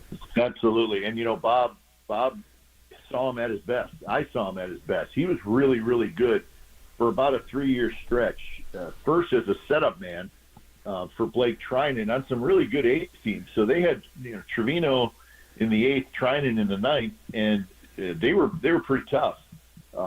If he can get close to that at all, there's no question he's going to be a big part of this. And I think, guys, one of the reasons that Bob likes him and really wanted him on the team is, you look at relievers and you kind of figure out different situations for guys. Obviously, we know Walker and Doval and Rogers. They're going to be the late guys, but you need to have a couple guys maybe in those middle innings that can come in the middle of an inning and get out of a jam. Some guys are good at that. Other guys are better off coming in to start an inning, okay? So, and I know Bob has always felt like Trevino was a guy when he was with the A's. He could bring him in, in the seventh inning to get the last out of the seventh inning and then get him back out there in the eighth. So I think Trevino right now at this point, I think his job, and yesterday he had a came in clean inning and all that, but I think you're going to see him, if there's trouble in the sixth or maybe even the seventh, come in the middle of an inning when there's some action by the other team and try to get out of the jam, because that's something that he was pretty good at with the A's, and I think Bob remembered that, and you need a couple of those guys that can do that. Well, we had a good discussion on Wednesday night on Marty Lurie and Friends Talking Baseball about Birdsong. And I'll ask you, Glenn, when are they going to take the wraps off Birdsong? Well, I think they really want to. I mean, there's no doubt. You hate to see this kid have such a great spring, and, of course, he didn't make the rotation. Certainly could have. But you still want him to get innings. But those innings you're are starting to sound like me. Yeah, I know. No, and I think it's hard because he is such a talented young kid, and you'd love to see him get 3-4 innings in a game here soon. But if he gets 3-4 innings, that means, somebody may have gotten knocked out. I think they're going to keep a close eye on the Jordan Hicks starts. If Hicks, he needs to show that he can get to pitch 5-6 innings. We didn't see that a lot last year with him. I think if he is the kind of the 4-inning guy like he was last year, and I think he's going to be better at that. But I wouldn't be surprised, guys, if they have him ready, him being Hayden Birdsong, have him ready in the bullpen on Monday night with Jordan Hicks, because Jordan, again, he has to prove that he can pitch a little deeper into games. And so that's the way I could see him getting, 3-4 innings, but he's not going to get the innings, we'd probably like to see from this young man, Birdsong, being in the bullpen. But I do think the Giants really wanted to reward him and keep him on the team because of how good he was in spring. And maybe that electric stuff that he has, maybe that'll work in the bullpen for right now. So, but I'm with you, Marty. You hate to see the young man, pitch 2-3 innings a week because there's a lot more in there for him. But, it's a good problem to have that the Giants have so much pitching depth. So we'll see. But I would keep an eye on Birdsong maybe in the Jordan Hicks starts to see how far Hicks can go. Yeah, here's my script for Monday. Let me say this, Kerry. I'm glad Glenn is coming around on this, and he's going to come around on the second lefty next week. Go ahead. It's going to be an issue for you and I, Marty. It's going to be a Go ahead, Kerry. Well, here's my script for Monday now that Glenn's laid it out. Jordan Hicks goes 4 innings, and then you send him back out there for the 5th with Trevino warming up so that if he gets in any trouble, Trevino comes and cleans it up so that you turn it over to Hayden Birdsong. There you go. In the 5th or the 6th, and he finishes the game for you. That's a successful night for the Giants on Monday in Houston. How's that sound? You know what? That's not out of the question at all, Kerry. I mean, that may be, and again, until Hicks shows us that as the season goes on, he can get to 6 innings, which, you know what? I mean, that may happen. I think if it does, it's a big deal because his stuff is so good. But right now, at this point, the first month of the season, that scenario is not out of the question at all, and it very well could be a winning scenario. And that would allow Birdsong to maybe he takes it right on through, right? 7th, 8th, 9th inning. Who knows? But I want to see the kid pitch as well because he's a lot of fun to watch. But I guess in that case, we just need to be patient a little bit. Well, with this Giants bullpen as good as it is, I don't see him going. When they get to that 6th inning, here comes the Rogers and the rest of them, Yeah. and that's what you're going to see. So I think he's stuck, and that's my feeling on it. I think he should be pitching somewhere, but that's an argument for another week, which we will do. A little pressure on Willie Adames here, maybe to get a couple of big hits. Well, I mean, he'd love to. He's played in Cincinnati a lot over his career because of the division he was in Milwaukee. But no, I mean, he doesn't seem like the guy that's going to wear a lot of pressure. I don't think, there's a whole lot to worry about there. He's going to get a lot of big hits for the Giants. So, I mean, I think there's guys that you don't really worry about, and he's not one of them, or he is one of them that I'm not worried about. But I just like to kind of watch the team as a whole and how they go about it offensively. And, there's some things that we've seen in these first couple of games that have been good. And maybe you didn't need Willie Adames to come up with a huge hit, but they got a runner over to third yesterday.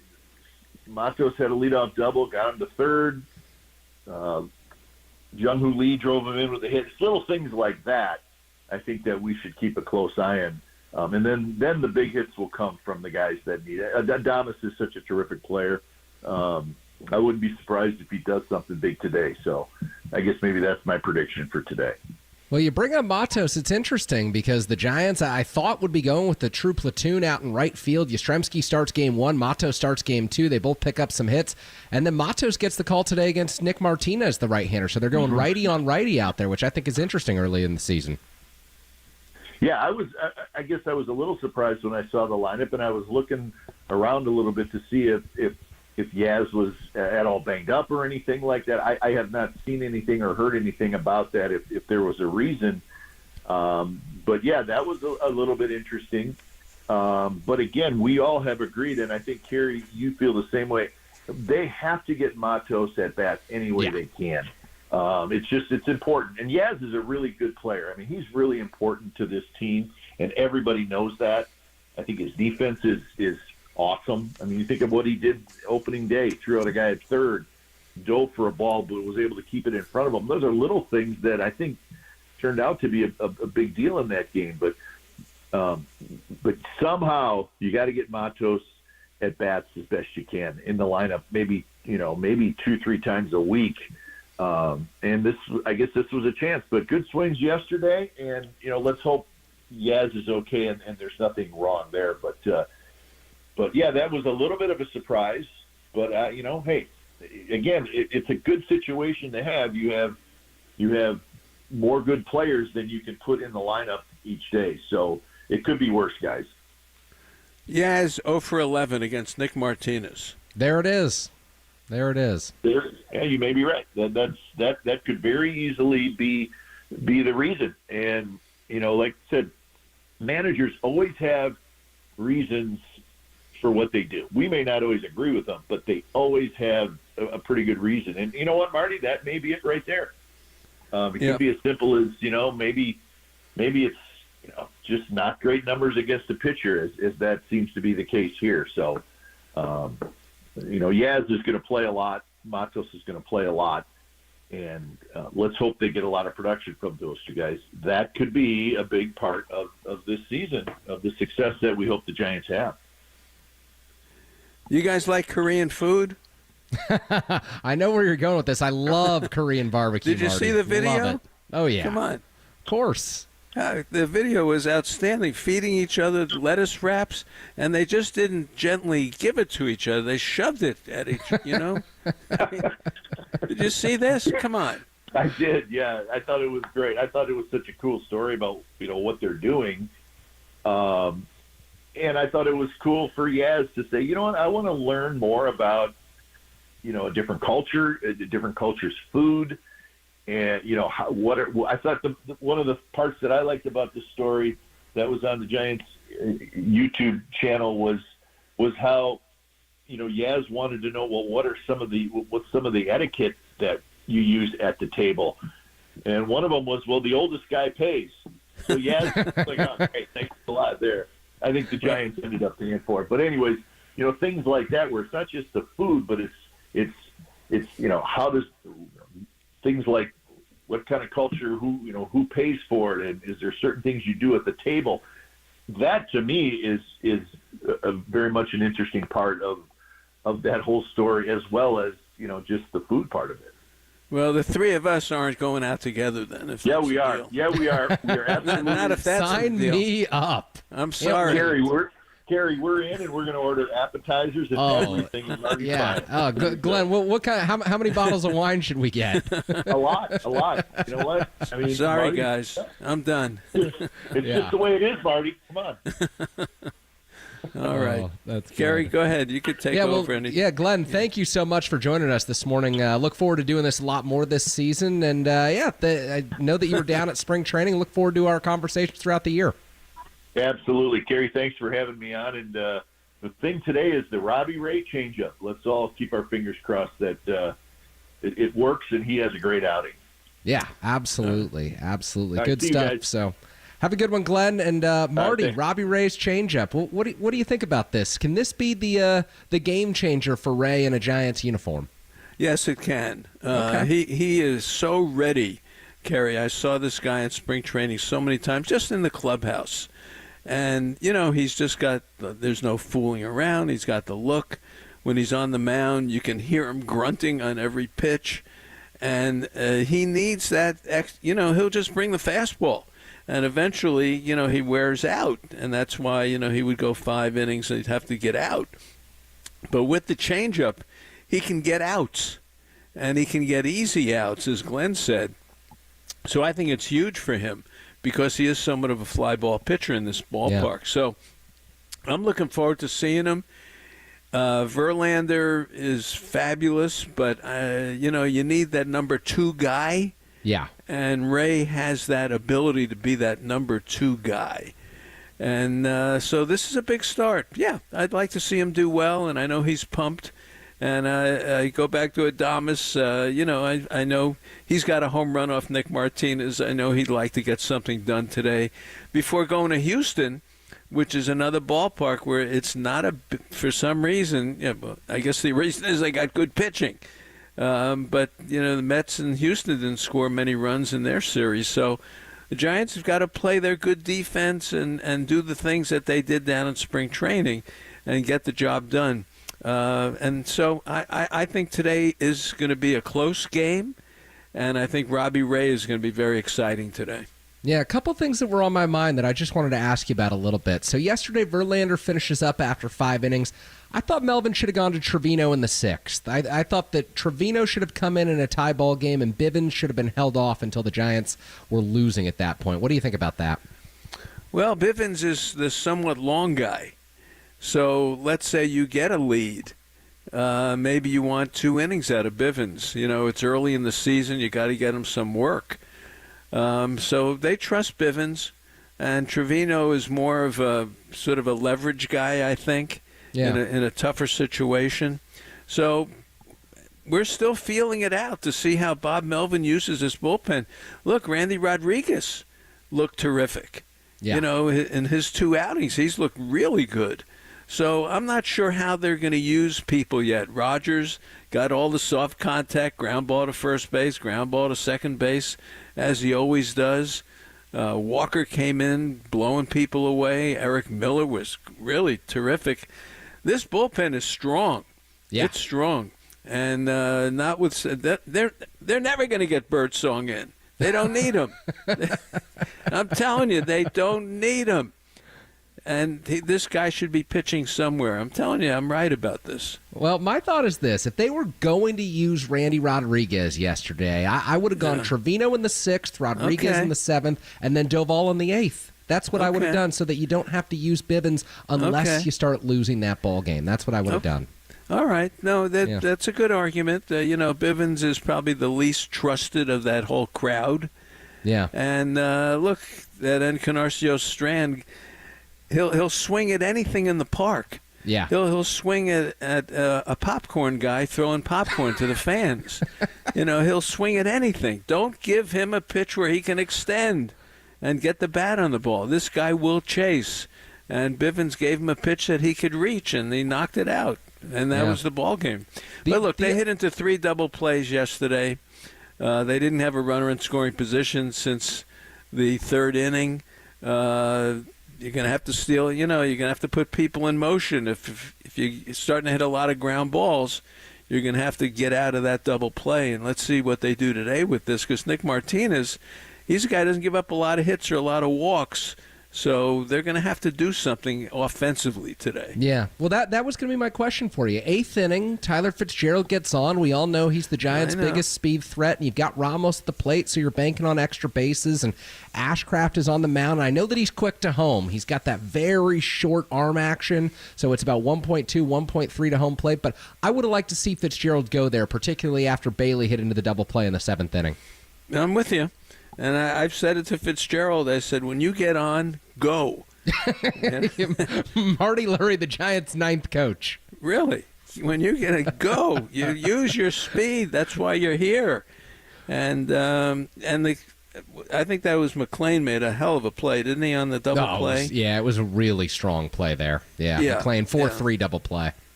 Yeah, then Adames. He's a good player. McClain's a good player. Well, he's starting to grow on me a little more. I forgot how good he was. Yeah. Because he had that shoulder injury and he was out all last year.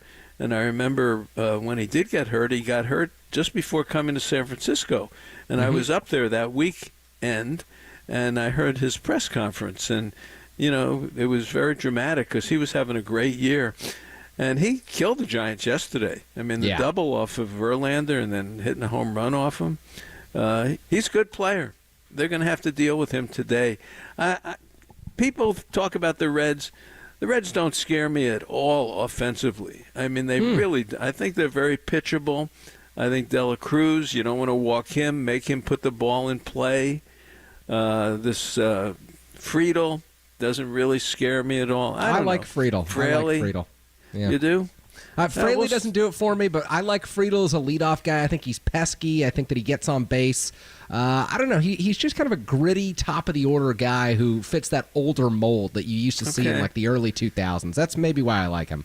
Yeah, no, he does that. I think there's some truth to that. But, the Reds closed with Pagan yesterday. Yeah. So, Jabot, I think they've seen the last of him as a closer. Day one of the season, and then he's back to being a long relief guy. Well, in a crazy way, and I know you don't manage like this in day one, but how do you let Bailey hit left-handed and beat you? Yeah. To tie the game. Have you seen Bailey swing right-handed? The last time I saw Bailey do anything productive right-handed was 2023. So yeah, I'm telling you, it's gotten worse, and people talked about him just hitting left-handed, and I know they have Huff now, and can you force a move, you turn Bailey around, now you got a lefty in there, and now you put Huff in maybe to hit. I don't know. I know it's opening day, but I thought Francona went a little too long with the big boy. Yeah. Well, the other thing that I wasn't sure that I liked yesterday was 2-out situation. What was it? The 7th inning when you've got Casey Schmidt due up. The Giants pinch hit Lamont Wade. They burned Wade with 2 outs and no one on in the 7th, and I didn't quite understand that. Well, Wade was on deck already. Yeah, but Schmidt can get back out there. All right. Well, you don't have to make that move, because the issue for me is you can start the next inning with Lamont Wade Jr. pinch hitting for Fitzgerald, and then you bring Koss in to play defense, and so you go Wade, Ramos, Adames to start the 8th inning if Schmidt does make the last out of the 7th. Okay. So. All right. I think that's a valid point, and I like to see you managing. This is good. You're coaching, and I'm talking managing. About me. You're talking about you're like managing now. Yeah, you got 3 hours to fill, Marty. That's what we do on this show. All right. Well, I've done it for many years, so believe me, I know what you're talking about. But no, Wade. Look, Wade was on deck. I mean, I know he was out there. He was going to hit. But you're right. Schmidt could have ended that inning, and then you bring. But don't you want Fitzgerald to hit no matter what? No, you don't want Fitzgerald to hit no matter. The guy struck out 50% of the time during spring training and struck out every time on opening day. You don't want him to hit no matter what. But he's your speed guy. He's your speed guy, but what good does that speed do you if he's not getting on base? Well, then he ought to be in another classification then that starts with AAA. Yeah. I mean, you got to trust him to get on. I mean, he's your second baseman with speed. and power. It was Yeah. just unfortunate that Ramos hit the heck out of the ball, and McLean made a great play. He and really Adames hit just a bullet at third and took that crazy hop over the third baseman. And, we haven't talked about Lee at all. Yeah. Lee got the big hit, through the drawn-in infield. But, boy, he is just locked into that 4-3, 4-3, 3-1. Oh, you're going to see it all year. Year long. I'd like to see him. When he started going good last year, he started going the other way, remember? Mm-hmm.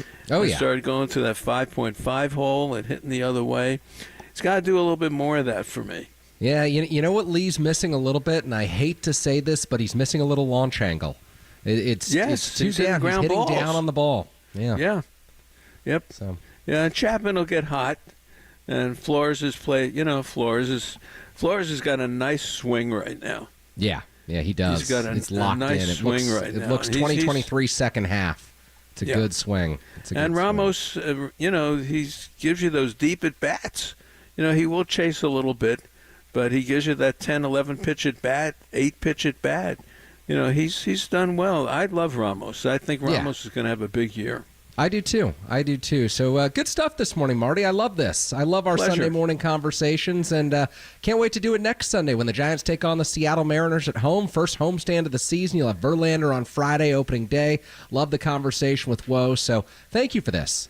I love it. This is good stuff, Care. You do a nice job, and it's always a pleasure to argue with you. Always a pleasure to be told I'm wrong every Sunday morning by the great correct. Marty Lurie. All right. Be We'll do well. more Love Giants you. warm up when we come All right. back. Love you, Marty. You're listening to KNBR, the sports leader.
seam heads, start cracking those peanuts and spitting those seeds, because gloves are soon to be popping. He makes a headlong dive and he makes the catch. And bats are going to get cracking. Blast one! Deep right field! Gone! Welcome to KNBR's Giants Warm-Up.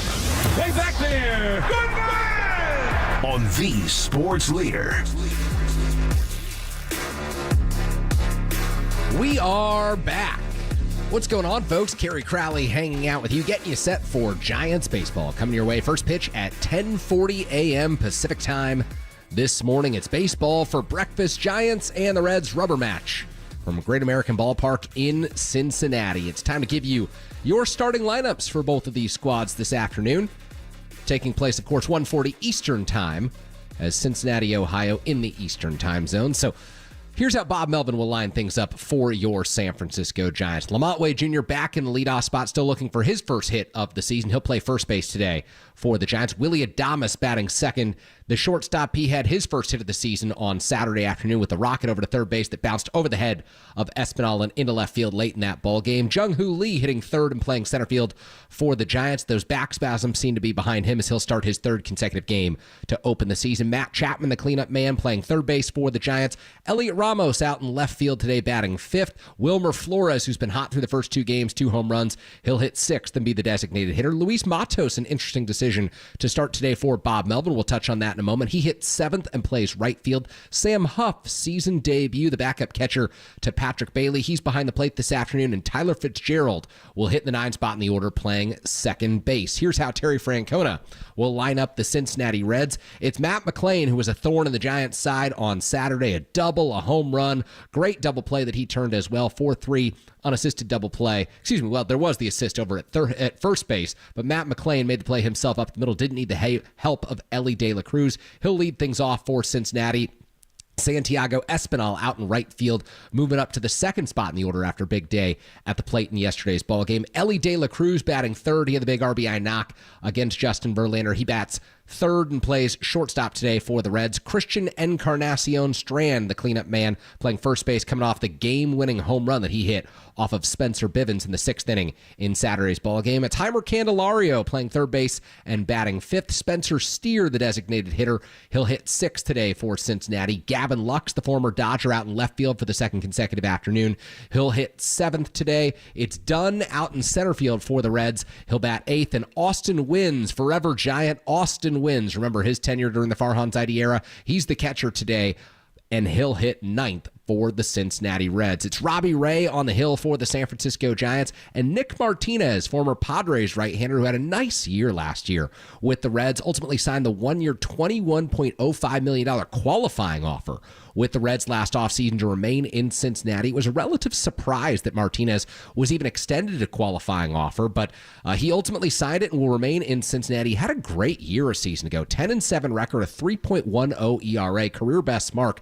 Remember, this is someone who made his Major League debut back in 2014 with the Texas Rangers, spent parts of the first 4 seasons of his career in Texas, and then went over to Japan for 4 years before coming back, signing with the Padres ahead of the 2022 season at age 31, came over and really pitched out of the bullpen a lot for San Diego, a 3.47 ERA, but also made 10 starts back in 2022, threw over 100 innings for the Padres that season, followed that up with a 3.43 ERA over 110 innings in 2023, and then last season, the best year of his Major League career to date, finished with a 4.0 wins above replacement mark, a 3.10 ERA over 142 and a third innings, the career high mark that bested the previous mark of 140 and a third, thrown back in 2014, his rookie season with the Texas Rangers. To tell you a little bit about Nick Martinez's evolution at the Major League level, and really, this speaks to the evolution of Major League Baseball as a whole. Back in 2014, his rookie season with the Texas Rangers, he threw 140 and a third innings, gave up 150 hits, struck out 77 batters. So that's 4.9 strikeouts per 9 innings. He's still not much of a strikeout artist, but last year with the Cincinnati Reds, 142 and a third innings, so basically an identical inning total to what he had a decade ago, but struck out 116 batters. So that's 7.3 strikeouts per 9 innings. Still not a great mark across Major League Baseball, but demonstrated supreme control, a career best 6.44 strikeouts to walks ratio as he walked just 18 hitters over 142 and third innings. So a real control artist in the rotation for Cincinnati. They're counting on him out of the third spot in their rotation behind, of course, the flamethrower Hunter Green, who the Giants saw on Thursday. Couldn't have been more impressed with what we saw from Green, who I think is taking the next step in his career this season. You saw the left-hander Nick Lodolo, who struggled with a little bit of command out over the plate. The Giants weren't able to capitalize too often in Saturday's ball game. It's ultimately why they lost 3-2 to the Cincinnati Reds and why today's game is a rubber match between these two squads. And San Francisco will send out the left-hander Robbie Ray. Big season ahead for Robbie Ray, trying to reestablish himself at the major league level after last year, of course, rejoining the Giants mid-season following the Tommy John surgery that he had back early in 2023 with the Seattle Mariners. Giants are very impressed by what they saw from Robbie Ray down in spring training. And here's a little bit about Ray's career in the major leagues. Much like Nick Martinez made his debut in 2014, it was with the Detroit Tigers at the time. Through just 28 2/3 innings that season, pitched mostly out of the rotation toward the end of the year, but also made a few appearances out of the bullpen before he was traded in the offseason at just 22 years old over to the Arizona Diamondbacks, where Ray ultimately developed into the reliable starting pitcher that he was known to be throughout the early portion of his career. Never posted great records in Arizona, save for 2017 when he was an all-star and had a 15-5 record with a 4.8 wins above replacement, a 2.89 ERA, really one of the best seasons of his career. But he becomes a free agent after the 2020 season and goes and signs with the Toronto Blue Jays. And it's with Toronto that he has the career renaissance. In the 2021 season, Robbie Ray goes 13-7, a 2.84 ERA over a career best 193 in a third innings. Get this, 193 in a third innings, 248 strikeouts, led all pitchers across Major League Baseball, also led pitchers in walks and hits per innings pitched with just 1.045, 57% better than league average in terms of his ERA that season, winning the American League Cy Young, finished 15th in MVP voting that season for Toronto. Ultimately parlays that into a big 5-year, $150 million deal with the Seattle Mariners. And he goes up in 2022 and has fairly solid season with Seattle, a 3.71 ERA over 189 innings that season. But in 2023, he comes back and just wasn't right. During spring training, he comes out early in the year and makes one start for the Mariners, but ends up undergoing Tommy John surgery early in the season. The arm wasn't right. The elbow clearly needed to be operated on, and so he has Tommy John surgery. And after the 2023 season, the Seattle Mariners decide with 3 years left on his deal that they're going to trade him to the San Francisco Giants. He moves to San Francisco in a high-profile trade involving former president of baseball operations Farhan Zaidi. The Giants dumping the contracts of Anthony DeSclafani and Mitch Haniger to the Seattle Mariners. Really an adept move for Farhan Zaidi. There were a ton of different little moves that Farhan Zaidi and Jerry DiPoto made between the Mariners and the Giants, so much so that, a guy goes on waivers and you just simply expected him to end up in Seattle or San Francisco, as those would be the claiming teams, as Farhan and Jerry DiPoto were often into the same type of players. But the biggest deal they ever did was this Robbie Ray for DeSclafani and Haniger swap. DeSclafani, of course, moved later that offseason. The Minnesota Twins still hasn't been able to resurrect his career as he was dealing with an array of injuries. Mitch Haniger had an okay season, couldn't quite get back on the map with the Seattle Mariners last year, and was released at the end of spring training. And so the Giants have already won this trade, in my opinion. Robbie Ray still going with the San Francisco Giants, even though he's made just 7 starts for the Orange and Black that came down the stretch last season for a hamstring injury, ultimately wiped out final few weeks of his year. 4.70 ERA in 30 2/3 innings. But what he did do was strike out 43 batters for the Giants. The walk total was too high. It was 15 walks over those 30 2/3 innings, but he only gave up 20 hits during that frame. Unfortunately for the Giants, 6 of those hits were home runs. As Marty Lurie mentioned during Talkin' Baseball this morning, a big home run issue for Robbie Ray. And that's something to monitor today. A fly ball pitcher in a park where balls tend to fly very easily. We saw it with Matt McClain yesterday. We saw it with Wilmer Flores yesterday as well. When the weather heats up, the Giants aren't there in June, July, or August, but when the weather heats up, the ball does have some carry to it in Cincinnati. You've seen that a little bit through the course of the first few games. Of course, Christian Encarnacion Strand taking advantage against Spencer Bivens during Saturday's ball game for the game-winning home run. So we will see what Ray can offer the Giants. He's got the great four-seam fastball that he can pump up 95, 96 miles an hour. The slider, his best secondary offering. The knuckle curve that'll throw about 15% of the time. But the new wrinkle for Robbie Ray this year is the changeup. He learned it during spring training from Tarek Skubal, the former American League Cy Young Award winner with the Detroit Tigers, the reigning American League Cy Young Award winner, I should say, with the Detroit Tigers. Didn't really have a relationship, but reached out to Skubal during the offseason, learned about the pitch, debuted it during spring training. It was a beauty, and Robbie Ray will take that out to the mound against the Cincinnati Reds today. So when we come back, we will talk about Robbie Ray in a little bit more detail. We will talk about the San Francisco Giants and what's transpired over the course of the first two games of this season, and then we will look around at the rest of Major League Baseball as well. I am Kerry Crowley. The show is Giants Warm Up. You're listening to KNBR 104.5 680, the sports leader. KNBR, the sports leader.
Giants fans, first pitch isn't too far away as KNBR's Giants warm-up continues on the sports leader.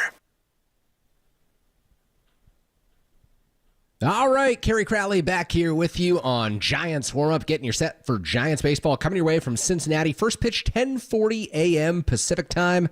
It'll be thrown by right-hander Nick Martinez against Lamont Wade Jr., who's leading things off for the Giants today. Robbie Ray opposes Nick Martinez for the San Francisco Giants. The veteran left-hander hoping to get his career back on track this season. Of course, coming off of the Tommy John surgery in 2023, pitched just 7 games in the orange and black a season ago, and hoping that this can be the year where he regains that all-star, that Cy Young form that he showed back in 2021 with the Toronto Blue Jays, and, of course, following that with the Seattle Mariners as well in his first season up in the Pacific Northwest. So, let's get you to our home run of the week, sponsored by Pacific Catch, the Bay Area's favorite seafood destination. Unsurprisingly, it's the Wilmer Flores Blast from Thursday. Here's the call. Here's the 1-2 pitch. Flores swings and he hits one a long way to left field. Way back there. Adios! Pelota! Big fly. Boom! And the Giants have a 6-3 lead. 3 home runs over the first 2 games of the season for the San Francisco Giants. It was Elliot Ramos hitting the first off of Hunter Green in the 4th inning of Thursday's ball game. Ramos went opposite field against the right-hander. Remember, he crushed lefties a season ago. The anticipation is that he will do so again this season. The Giants want to see Ramos build upon his success against righties this year. So he got off to a good start, and he's in the lineup again today against the right-hander. Nick Martinez will play just about every day as long as he continues to succeed. And then Wilmer Flores hits the go-ahead game-winning home run in the 9th inning against the Cincinnati Reds off of Ian Jabot on Thursday afternoon. The Giants were tied 3-3 at that point in the ball game. Flores came up and smacked that home run you just heard. And then following that up on Saturday afternoon, he homers early against Nick Lodolo, the left-hander for the Cincinnati Reds, gets the Giants on the board with the 2nd inning smash. The Giants followed that up with Ramos coming in on a Jung-Hoo Lee single in the 3rd inning, but that was it for the Giants in terms of scoring. Nick Lodolo settled down for the Cincinnati Reds, ultimately got through 6 innings. The Giants had 8 hits, but they hit into double plays in the 6th, the 7th, and the 8th innings. And I didn't love the way that the Giants navigated the 6th, 7th, and 8th innings, and I didn't love the way necessarily that Bob Melvin managed the 6th, the 7th, and the 8th innings for the Giants. So I'll break that down right now. What you've got is a 2-2 ball game, and you know what? Let's flash back really to when it's a 2-1 ball game in the 5th inning against the Cincinnati Reds, and Justin Verlander still on the hill for the San Francisco Giants. And to me, this is where Verlander, you'll see some signs of age show up. He's in his age 42 season. He's the oldest player in Major League Baseball, 20th season in the big leagues, and he'll be an asset for the Giants this season. He understands how to pitch incredibly well, and I think that he will provide some much-needed stability to this Giants rotation. But you could see on opening day in the 5th inning, he was getting a little loose with his location. The command wasn't quite where it was the first few innings of that ball game. He'd already given up the home run to Matt McClain in the 3rd inning that got the Reds on the board. But I was hopeful that Verlander would be able to navigate the 5th inning. He got Jose Trevino early in the frame to pop out to second baseman Tyler Fitzgerald, and then TJ Friedl hit a screaming line drive over to first baseman Wilmer Flores, who made the catch. The challenge for the Giants was you've got 2 outs, 2 strikes, and Matt McClain, who's really good, number 2 hitter in the Reds order in yesterday's ball game. He steps up, and with 2 strikes, Justin Verlander tries to go fastball in on the hands. And early in the game, that fastball's 94-95. But late in the game, kind of middle innings for Justin Verlander, the fastball was really 92-94.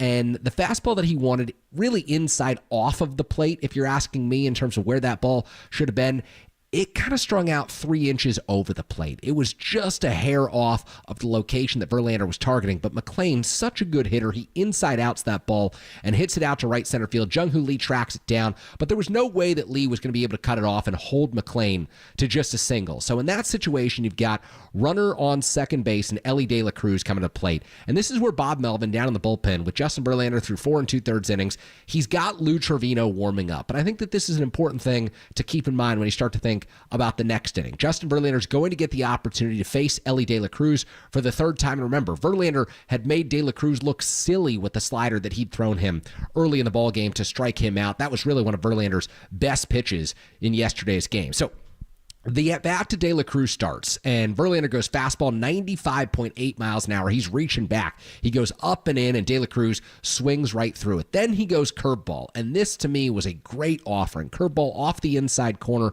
and De La Cruz looks like he sees fastball out of the hand. He swings over this pitch, so Verlander's out ahead 0-2. And you're thinking at this point, okay, the Giants ace has the superstar for Cincinnati right where he wants him. He can go with pretty much any offering, and Verlander, the true 4-pitch guy, has every pitch in his arsenal available to him yesterday. I know that he didn't throw a whole lot of changeups, but it was an available pitch to him. He could have thrown it to De La Cruz had he felt that that was the best offering. McLean standing on second base. He represents the tying run in this game. Verlander trying to get out and set himself up to be in line for a win if he's able to complete 5 innings. The next pitch he throws in the 0-2 count, a non-competitive curveball in the dirt. And I don't love this pitch. I know that De La Cruz is a free swinger, but I feel like when a superstar's at the plate, you don't throw a non-competitive pitch, particularly when you're trying to get out of frame. Maybe early in the ball game you can do so, but if you're Verlander, the pitch count's creeping up. You know that you're not going to be back out for the 6th inning at this point.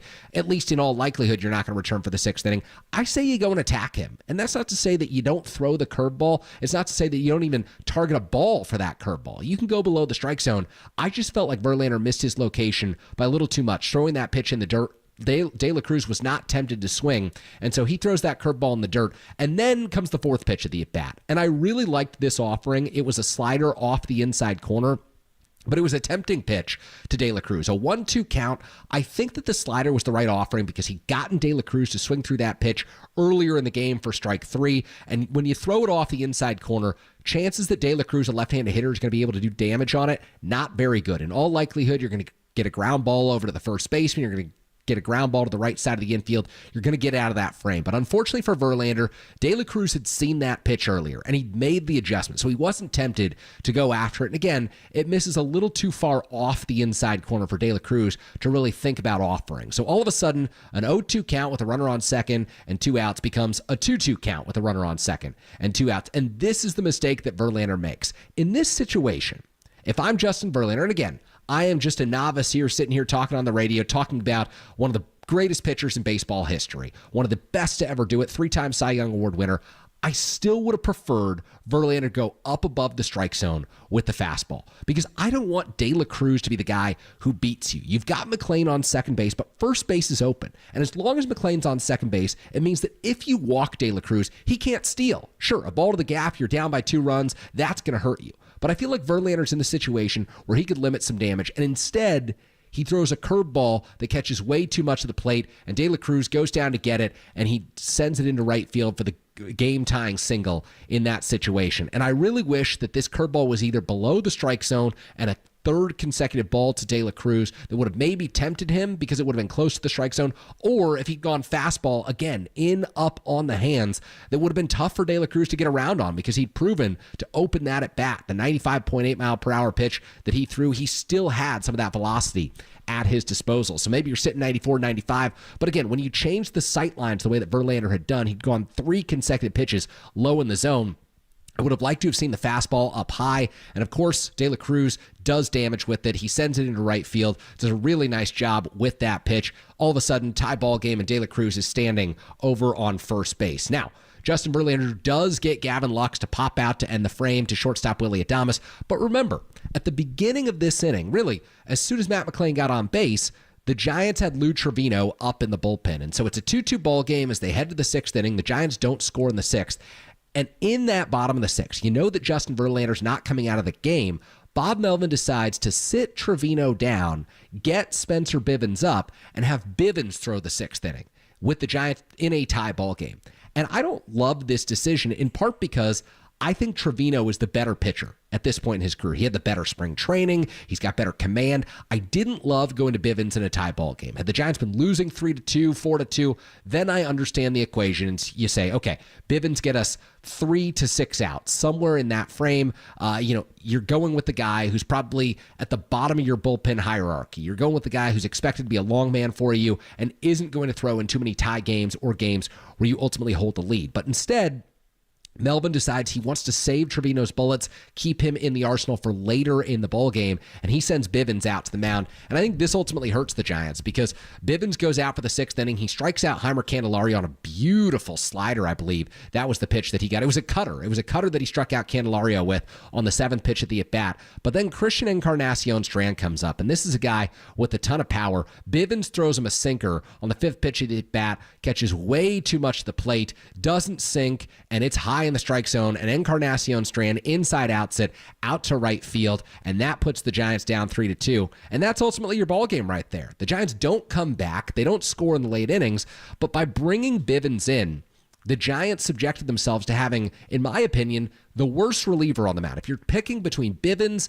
and Lou Trevino in a tie ball game, I want Trevino in those situations until Bivens proves that he can get those quality outs, until he faces a few teams throughout the course of the season that would move him up in the bullpen hierarchy. So instead, 7th inning comes around, and the Giants send Randy Rodriguez back out. And I understand this decision. Look, you don't want to burn through a Tyler Rogers or a Camilo Doval in this situation. But when the 8th inning comes around, then they send Trevino out. And I know at that point they're trying to do some damage control. You're trying to give yourself a chance to win that ball game, much like you did in Thursday's game, of course, against Cincinnati. When you were able to keep the game close, the Giants come back in the 9th inning against Ian Jabot and the Reds bullpen. But if you're going to use Trevino, I use him earlier in that game, particularly because you just had him warming up in the 5th inning behind Justin Verlander. I would have liked to see the Giants go from Trevino to Rodriguez, and then, if it's a tie ball game, I bring Camilo Doval in the 8th inning. If you're losing, 2-2, or 3-2, then you go to Bivens in that situation in the 8th inning. But instead, the Giants went early and they went often. So there you go. Let's go out to the phone lines right now. 415-808-KNBR is the number. Let's go to JT out in Oakland. JT out in Oakland, you're on Giants warm up. JT, how's it going this morning? Good. How about yourself? Doing well on my end. What's on your mind this morning? Good analysis. I totally agree on that pitch. De La Cruz, good bad ball hitter, off speed. I think he goes up. He has no chance. I was very impressed with Verlander and his velocity. I didn't see that coming. Yeah, he's good. When guys get older, you're excited. He's going to maybe come down in velocity. He's going to become more of a pitcher. He looked good, man, I thought. Yeah, I think he's going to be great for the Giants this season. I really do. I just wish that he'd use that velocity one more time against De La Cruz. Like, get beat with your best pitch, Absolutely, man. And the other thing was, as far as Melvin, it's the second game, but, they need to win these 1-1 games. I thought they should have had who was on base. Was it Fitzgerald that had him Fitzgerald steal? should have run. Yeah. I was very, they're not going to blow teams out. They need to set a tone that we're going to be aggressive and win these run games and make you come back. So I was, I hope he does that more, because they're going to need to do that. We don't know what Willie Adames is. We don't know if he's going to hit 30 home runs, especially in this park. We don't know. So I was a little surprised at that. Yeah, the situation you're referencing there, 8th inning, Fitzgerald gets on to lead things off. Giants are down by a run. You've got Elliot Ramos, you've got Willie Adames, and you've got Jung Hoo Lee. So you've got some RBI guys.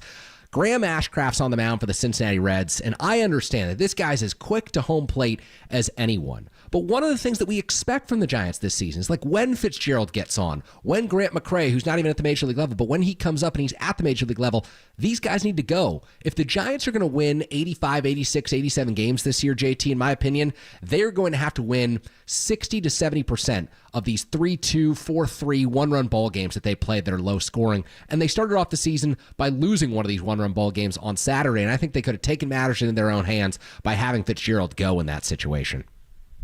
Agreed, 100%, man. Great show. Good analysis, man. Yeah, thank you so much. I appreciate the phone call as well. 415-808-KNBR is the number. If anyone wants to weigh in on the other side, we'll continue to talk Giants baseball here on KNBR 104.5, 680, the sports leader.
Full count to De La Cruz.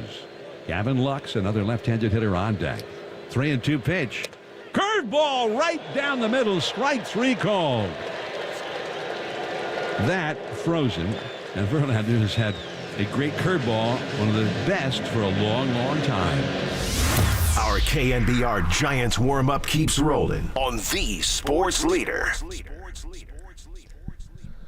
We are back. Kerry Crowley hanging out with you. Giants warm-up this morning, getting you set for Giants baseball coming your way. First pitch from Great American Ballpark, 10:40 a.m. Pacific time. Nick Martinez, the right-hander, will throw it for the Reds. Opposed by Robbie Ray, the veteran lefty for the San Francisco Giants. The call you heard there, first inning strikeout of Elly De La Cruz, the Cincinnati superstar, whiffed against Justin Verlander of the San Francisco Giants. Verlander couldn't put De La Cruz away after getting ahead 0-2 in the fifth inning and ultimately made a big difference in the outcome of that ball game. As De La Cruz tied it up, Bob Melvin decides to go with Bivens instead of Trevino in the sixth inning. Bivens gives up the home run to the Bay Area's own Christian Encarnacion Strand, and the Giants unable to scratch a run across in the 6th, 7th, or 8th innings. They had runners on in all of those frames, but they hit into double plays. Not fortuitous for San Francisco. So a 1-1 record heading into Sunday's rubber match against the Cincinnati Reds. We're going to head back out to the phone lines. 415-808-KNBR is the number. Let's go out to Bob in Folsom. Bob in Folsom, you're on Giants warm-up. Bob, how's it going this morning? It's going well. How you doing, Kerry? Doing well on my end. What's on your mind, Bob? Well, I'm going to defend Melvin a little bit. First of all, it's the second game of the season, so he's kind of figuring out his bullpen rotation. I understand saving Duvall, Tyler, and Walker, of course. He's not going to go to Walker, but obviously Duvall and Tyler. I understand saving them a bit. They're not ahead. They're on the road. Yeah. Bivens got beat with a Cincy special. That was a cheap home run. Didn't throw the ball badly. It's not like they got hammered. They scored 2 runs. The problem is you're not going to win a lot of games with 2 runs. You're right. I saw last year when the Giants scored 4 or more, I believe this is right, they were 62 and 26. Mm-hmm. 3 or less, they were 18 and 56. So I just circle 4 runs every day. Get me 4 runs and we'll be in good shape. But they just obviously the double plays killed them. I thought Pitts would go. I was watching it, couldn't understand why he didn't. I read the explanation later. I just think the Giants are going to have to take their chances in this situation. Totally. I understand his rationale. Ramos had been hot. You got Ramos, Adames, Lee coming up. You don't want to waste it out there. But I just think this team is going to have to take a lot of chances on the base pass. They just don't have the offense otherwise to push across a whole lot of runs. But what about this, man? They strike out 17 times opening day, score 6 runs and win. They strike out once, score 2 runs and lose. Baseball's a crazy game. Last thing, and this is a question for you, Kerry. Do you know why Yaz is out of the lineup today? No idea yet, and I think this is really interesting, Bob. Thank you for the call. I'll go off on this for a moment. So I've been trying to follow the Giants beat reporters who are all in Cincinnati. I don't think that Bob Melvin has spoken yet this morning, and so that's why we don't have an explanation yet on why Mike Yastrzemski's out of the lineup. But it's an interesting decision for the San Francisco Giants because I was operating under the assumption that the Giants were using a true platoon in right field, which would mean that opening day, you see Hunter Green, the right-hander on the mound for the Reds. Mike Yastrzemski, the left-handed hitter, he gets the call. You expect that to continue when you face a right-hander again. So yesterday, they go up against the southpaw Nick Lodolo. It's Luis Matos in. He's the right-handed hitter. You want him up against the left-handed pitcher in Nick Lodolo. Matos ends up having a multi-hit performance. And then today, Nick Martinez back on the mound. They go with Matos. And that tells me that something may be up with Mike Yastrzemski because I don't think the Giants are so eager to get Matos at bats that they would just say 2 games into the season, we're not really going to use a platoon. We're just going to ride the hot hand and see what happens. I'm curious to see where things go from here. So that's something that we'll be monitoring throughout the morning. Thanks to Bob for the call. 415-808-KNBR is the number if anyone else wants to weigh in this morning. We will certainly take your phone calls as well. Giants pregame coming your way about 17 minutes from now. All our normal installments. We'll have Diamond Notes. We'll have Around the Park with Dave Fleming. We'll have This Date in Giants History. So much more. We've had a fun morning today on KNBR. Marty Lurie kicked things off with Talking Baseball. We've got our Giants warm-up now. And don't forget, this afternoon, a special matinee edition of Extra Innings with Bill Laskey. Bill will do some interviews this afternoon. He'll be taking your phone calls at 415-808-KNBR as the Giants wrap up this season opening series in Cincinnati. A getaway day flight down to Houston to take on the Astros. Did see an interesting tidbit this morning. Alex Pavlovich of NBC Sports Bay Area put this out. The Giants will go with Jordan Hicks on Monday evening in Houston against the Astros. And what I thought they would do was have the fifth starter, Landon Roop, pitch on Tuesday. Instead, they'll keep Logan Webb on regular rest. So they'll throw Webb on Tuesday, and then they'll have Landon Roop throw on Wednesday. So they'll wait until Wednesday to use their fifth starter. I think it's interesting because early in the season, they're going to push Webb. He only threw, 78 pitches on Thursday. Wasn't all that sharp with his command, wanted a few pitches back, gave up 3 runs, but ultimately the Giants won that ball game. And I said this Thursday, I'll say it again this morning as well. That's the type of game. Logan Webb goes 5 innings, gives up 3 runs, that the Giants lose 80% of the time over the last 2 seasons. I mean, no pitcher in baseball has received worse run support than Logan Webb. Modern-day Giants fans are calling him, the Matt Cain of his era, where he goes out, throws a quality start, and just gets nothing behind him from the offense. We all saw that in the late 2000s from Matt Cain before the Giants finally broke through with a World Series winning team in 2010. And even that year, Matt Cain was throwing great starts, and the Giants still failed to support him with a lot of run support. So Logan Webb has been that type of a guy, but Wilmer Flores and the offense bailed Webb out on Thursday with a great comeback win against Cincinnati. It'll be interesting to see today how each manager, Terry Francona and Bob Melvin, use their respective bullpens, because Francona has burned through a number of his best relievers over the past 2 games to start the season. Tony Santillan, he throws the 7th inning on Saturday's game, and then Emilio Pagan comes back for his second consecutive appearance with a clean 9th inning for the save. So I would imagine that Terry Francona wouldn't want to use Santillan and Pagan in Sunday's ball game, which means the Giants could get some of the lesser-known Cincinnati relievers, which means you could see Ian Jabot back out there, some pitchers that you haven't seen over the first few games, whereas today, Bob Melvin, by using Bivens and Rodriguez and Trevino yesterday, if you get a good quality start out of Robbie Ray, say he goes 6 innings for you, you can go Tyler Rogers, Camilo Doval, and Ryan Walker to try to close things out. So the goal for the Giants is to score early and often today against Nick Martinez, get a few runs on the board, and then turn things over to your best relievers, who should all be available today for the San Francisco Giants. Rogers and Walker each threw an inning in Thursday's ball game. Rogers a clean frame, Walker giving up one run in the 9th inning, one of the 4 that the Giants gave up on Thursday. But we've yet to see Camilo Doval make his first appearance of the season. So one thing that I wanted to do real quick is just run through some of the games on the schedule this afternoon around Major League Baseball. Obviously, Giants and the Reds coming your way at 10:40 Pacific time. Series finale in the Bronx today, where the Yankees looking to sweep the Milwaukee Brewers. Marcus Stroman up against Aaron Savali, who takes the ball for Milwaukee. The Yankees busted out with 9 home runs yesterday. Aaron Judge hit 3. It was a franchise record. And the Yankees' bats were in the news. Apparently, there's been some new innovation in bat technology where the Yankees have moved the labels, or, I don't know what they're doing. But we will dive into that next weekend if the Yankees continue their hot stretch to start this season. They put up 13 in the first few frames. Max Fried, who made his season debut yesterday, his Bronx Bombers debut, wasn't even part of the story for New York, as the offensive explosion was a huge deal for the Yankees. We've also got a Phillies-Nationals matchup today as Aaron Nola takes the mound for Philadelphia, looking to sweep the Washington Nationals. Parker on the hill for Washington. How about Mackenzie Gore earlier this week? On opening day, Gore takes the ball, 6 innings, 13 strikeouts for the Washington Nationals. They don't even win that ball game. The Phillies come back and win, and they have an opportunity to sweep today. 4th game of a 4-game set to open the season today between the Toronto Blue Jays and the Baltimore Orioles. It's Chris Bassett going for Toronto and Sagano taking the ball for the Orioles. The Rays and the Rockies playing their rubber match. Taj Bradley going for Tampa Bay and Riley Feltner going for the Colorado Rockies. Marlins looking to win their 3rd game of the series against the Pittsburgh Pirates. They'll send the young pitcher Max Meyer out to the hill against Andrew Heaney, the left-hander, the veteran, taking the ball for Pittsburgh, looking to get even in that series. Series finale between the White Sox and the Angels over on the south side of Chicago. The White Sox won on day one of the regular season. The Angels winning in yesterday's ball game, a 1-0 affair. Jose Soriano pitched extremely well for Los Angeles. The Royals and the Guardians with a rubber match today. It's Tanner Beebe, one of the nice young starters in Cleveland's rotation, going up against the veteran right-hander Michael Wacha for Kansas City out at Kauffman Stadium.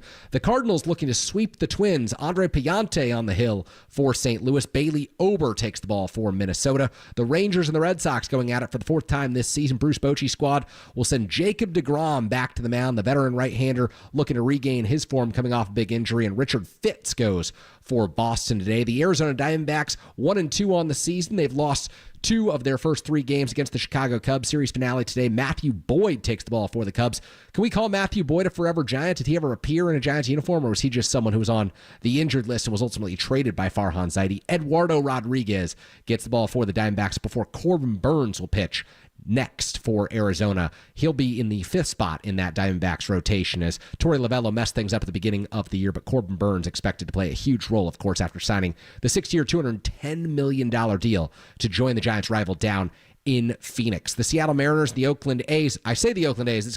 I'm going to do that all season. The A's. They're not the Sacramento A's. They're not the Las Vegas A's. They're no longer the Oakland A's. The A's up in Seattle today. Brian Wu, Bay Area native, goes for the Mariners, and it's J.P. Sears who takes the ball for the A's today. And the San Diego Padres looking to close out a very impressive weekend. They're 3-0, 3 consecutive wins over the Atlanta Braves to start the season, and it's Nick Pivetta, the big free agent signing for San Diego, against A.J. Smith-Shawver going for the Atlanta Braves. When we come back, we'll give you the lineups one more time, and then we will get into our Giants pregame show here on KNBR 104.5, 680, the sports leader.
Welcome back to our KNBR Giants warm-up on the Sports Leader.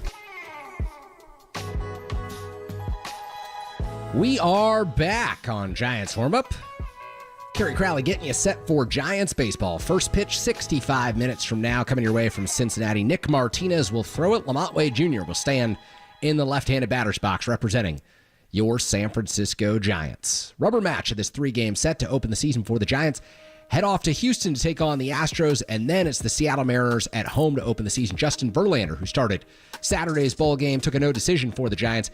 He will face off against the Mariners on Friday in the home opener. First pitch, 1:35 out at Oracle Park. We'll have a great day of KNBR coverage.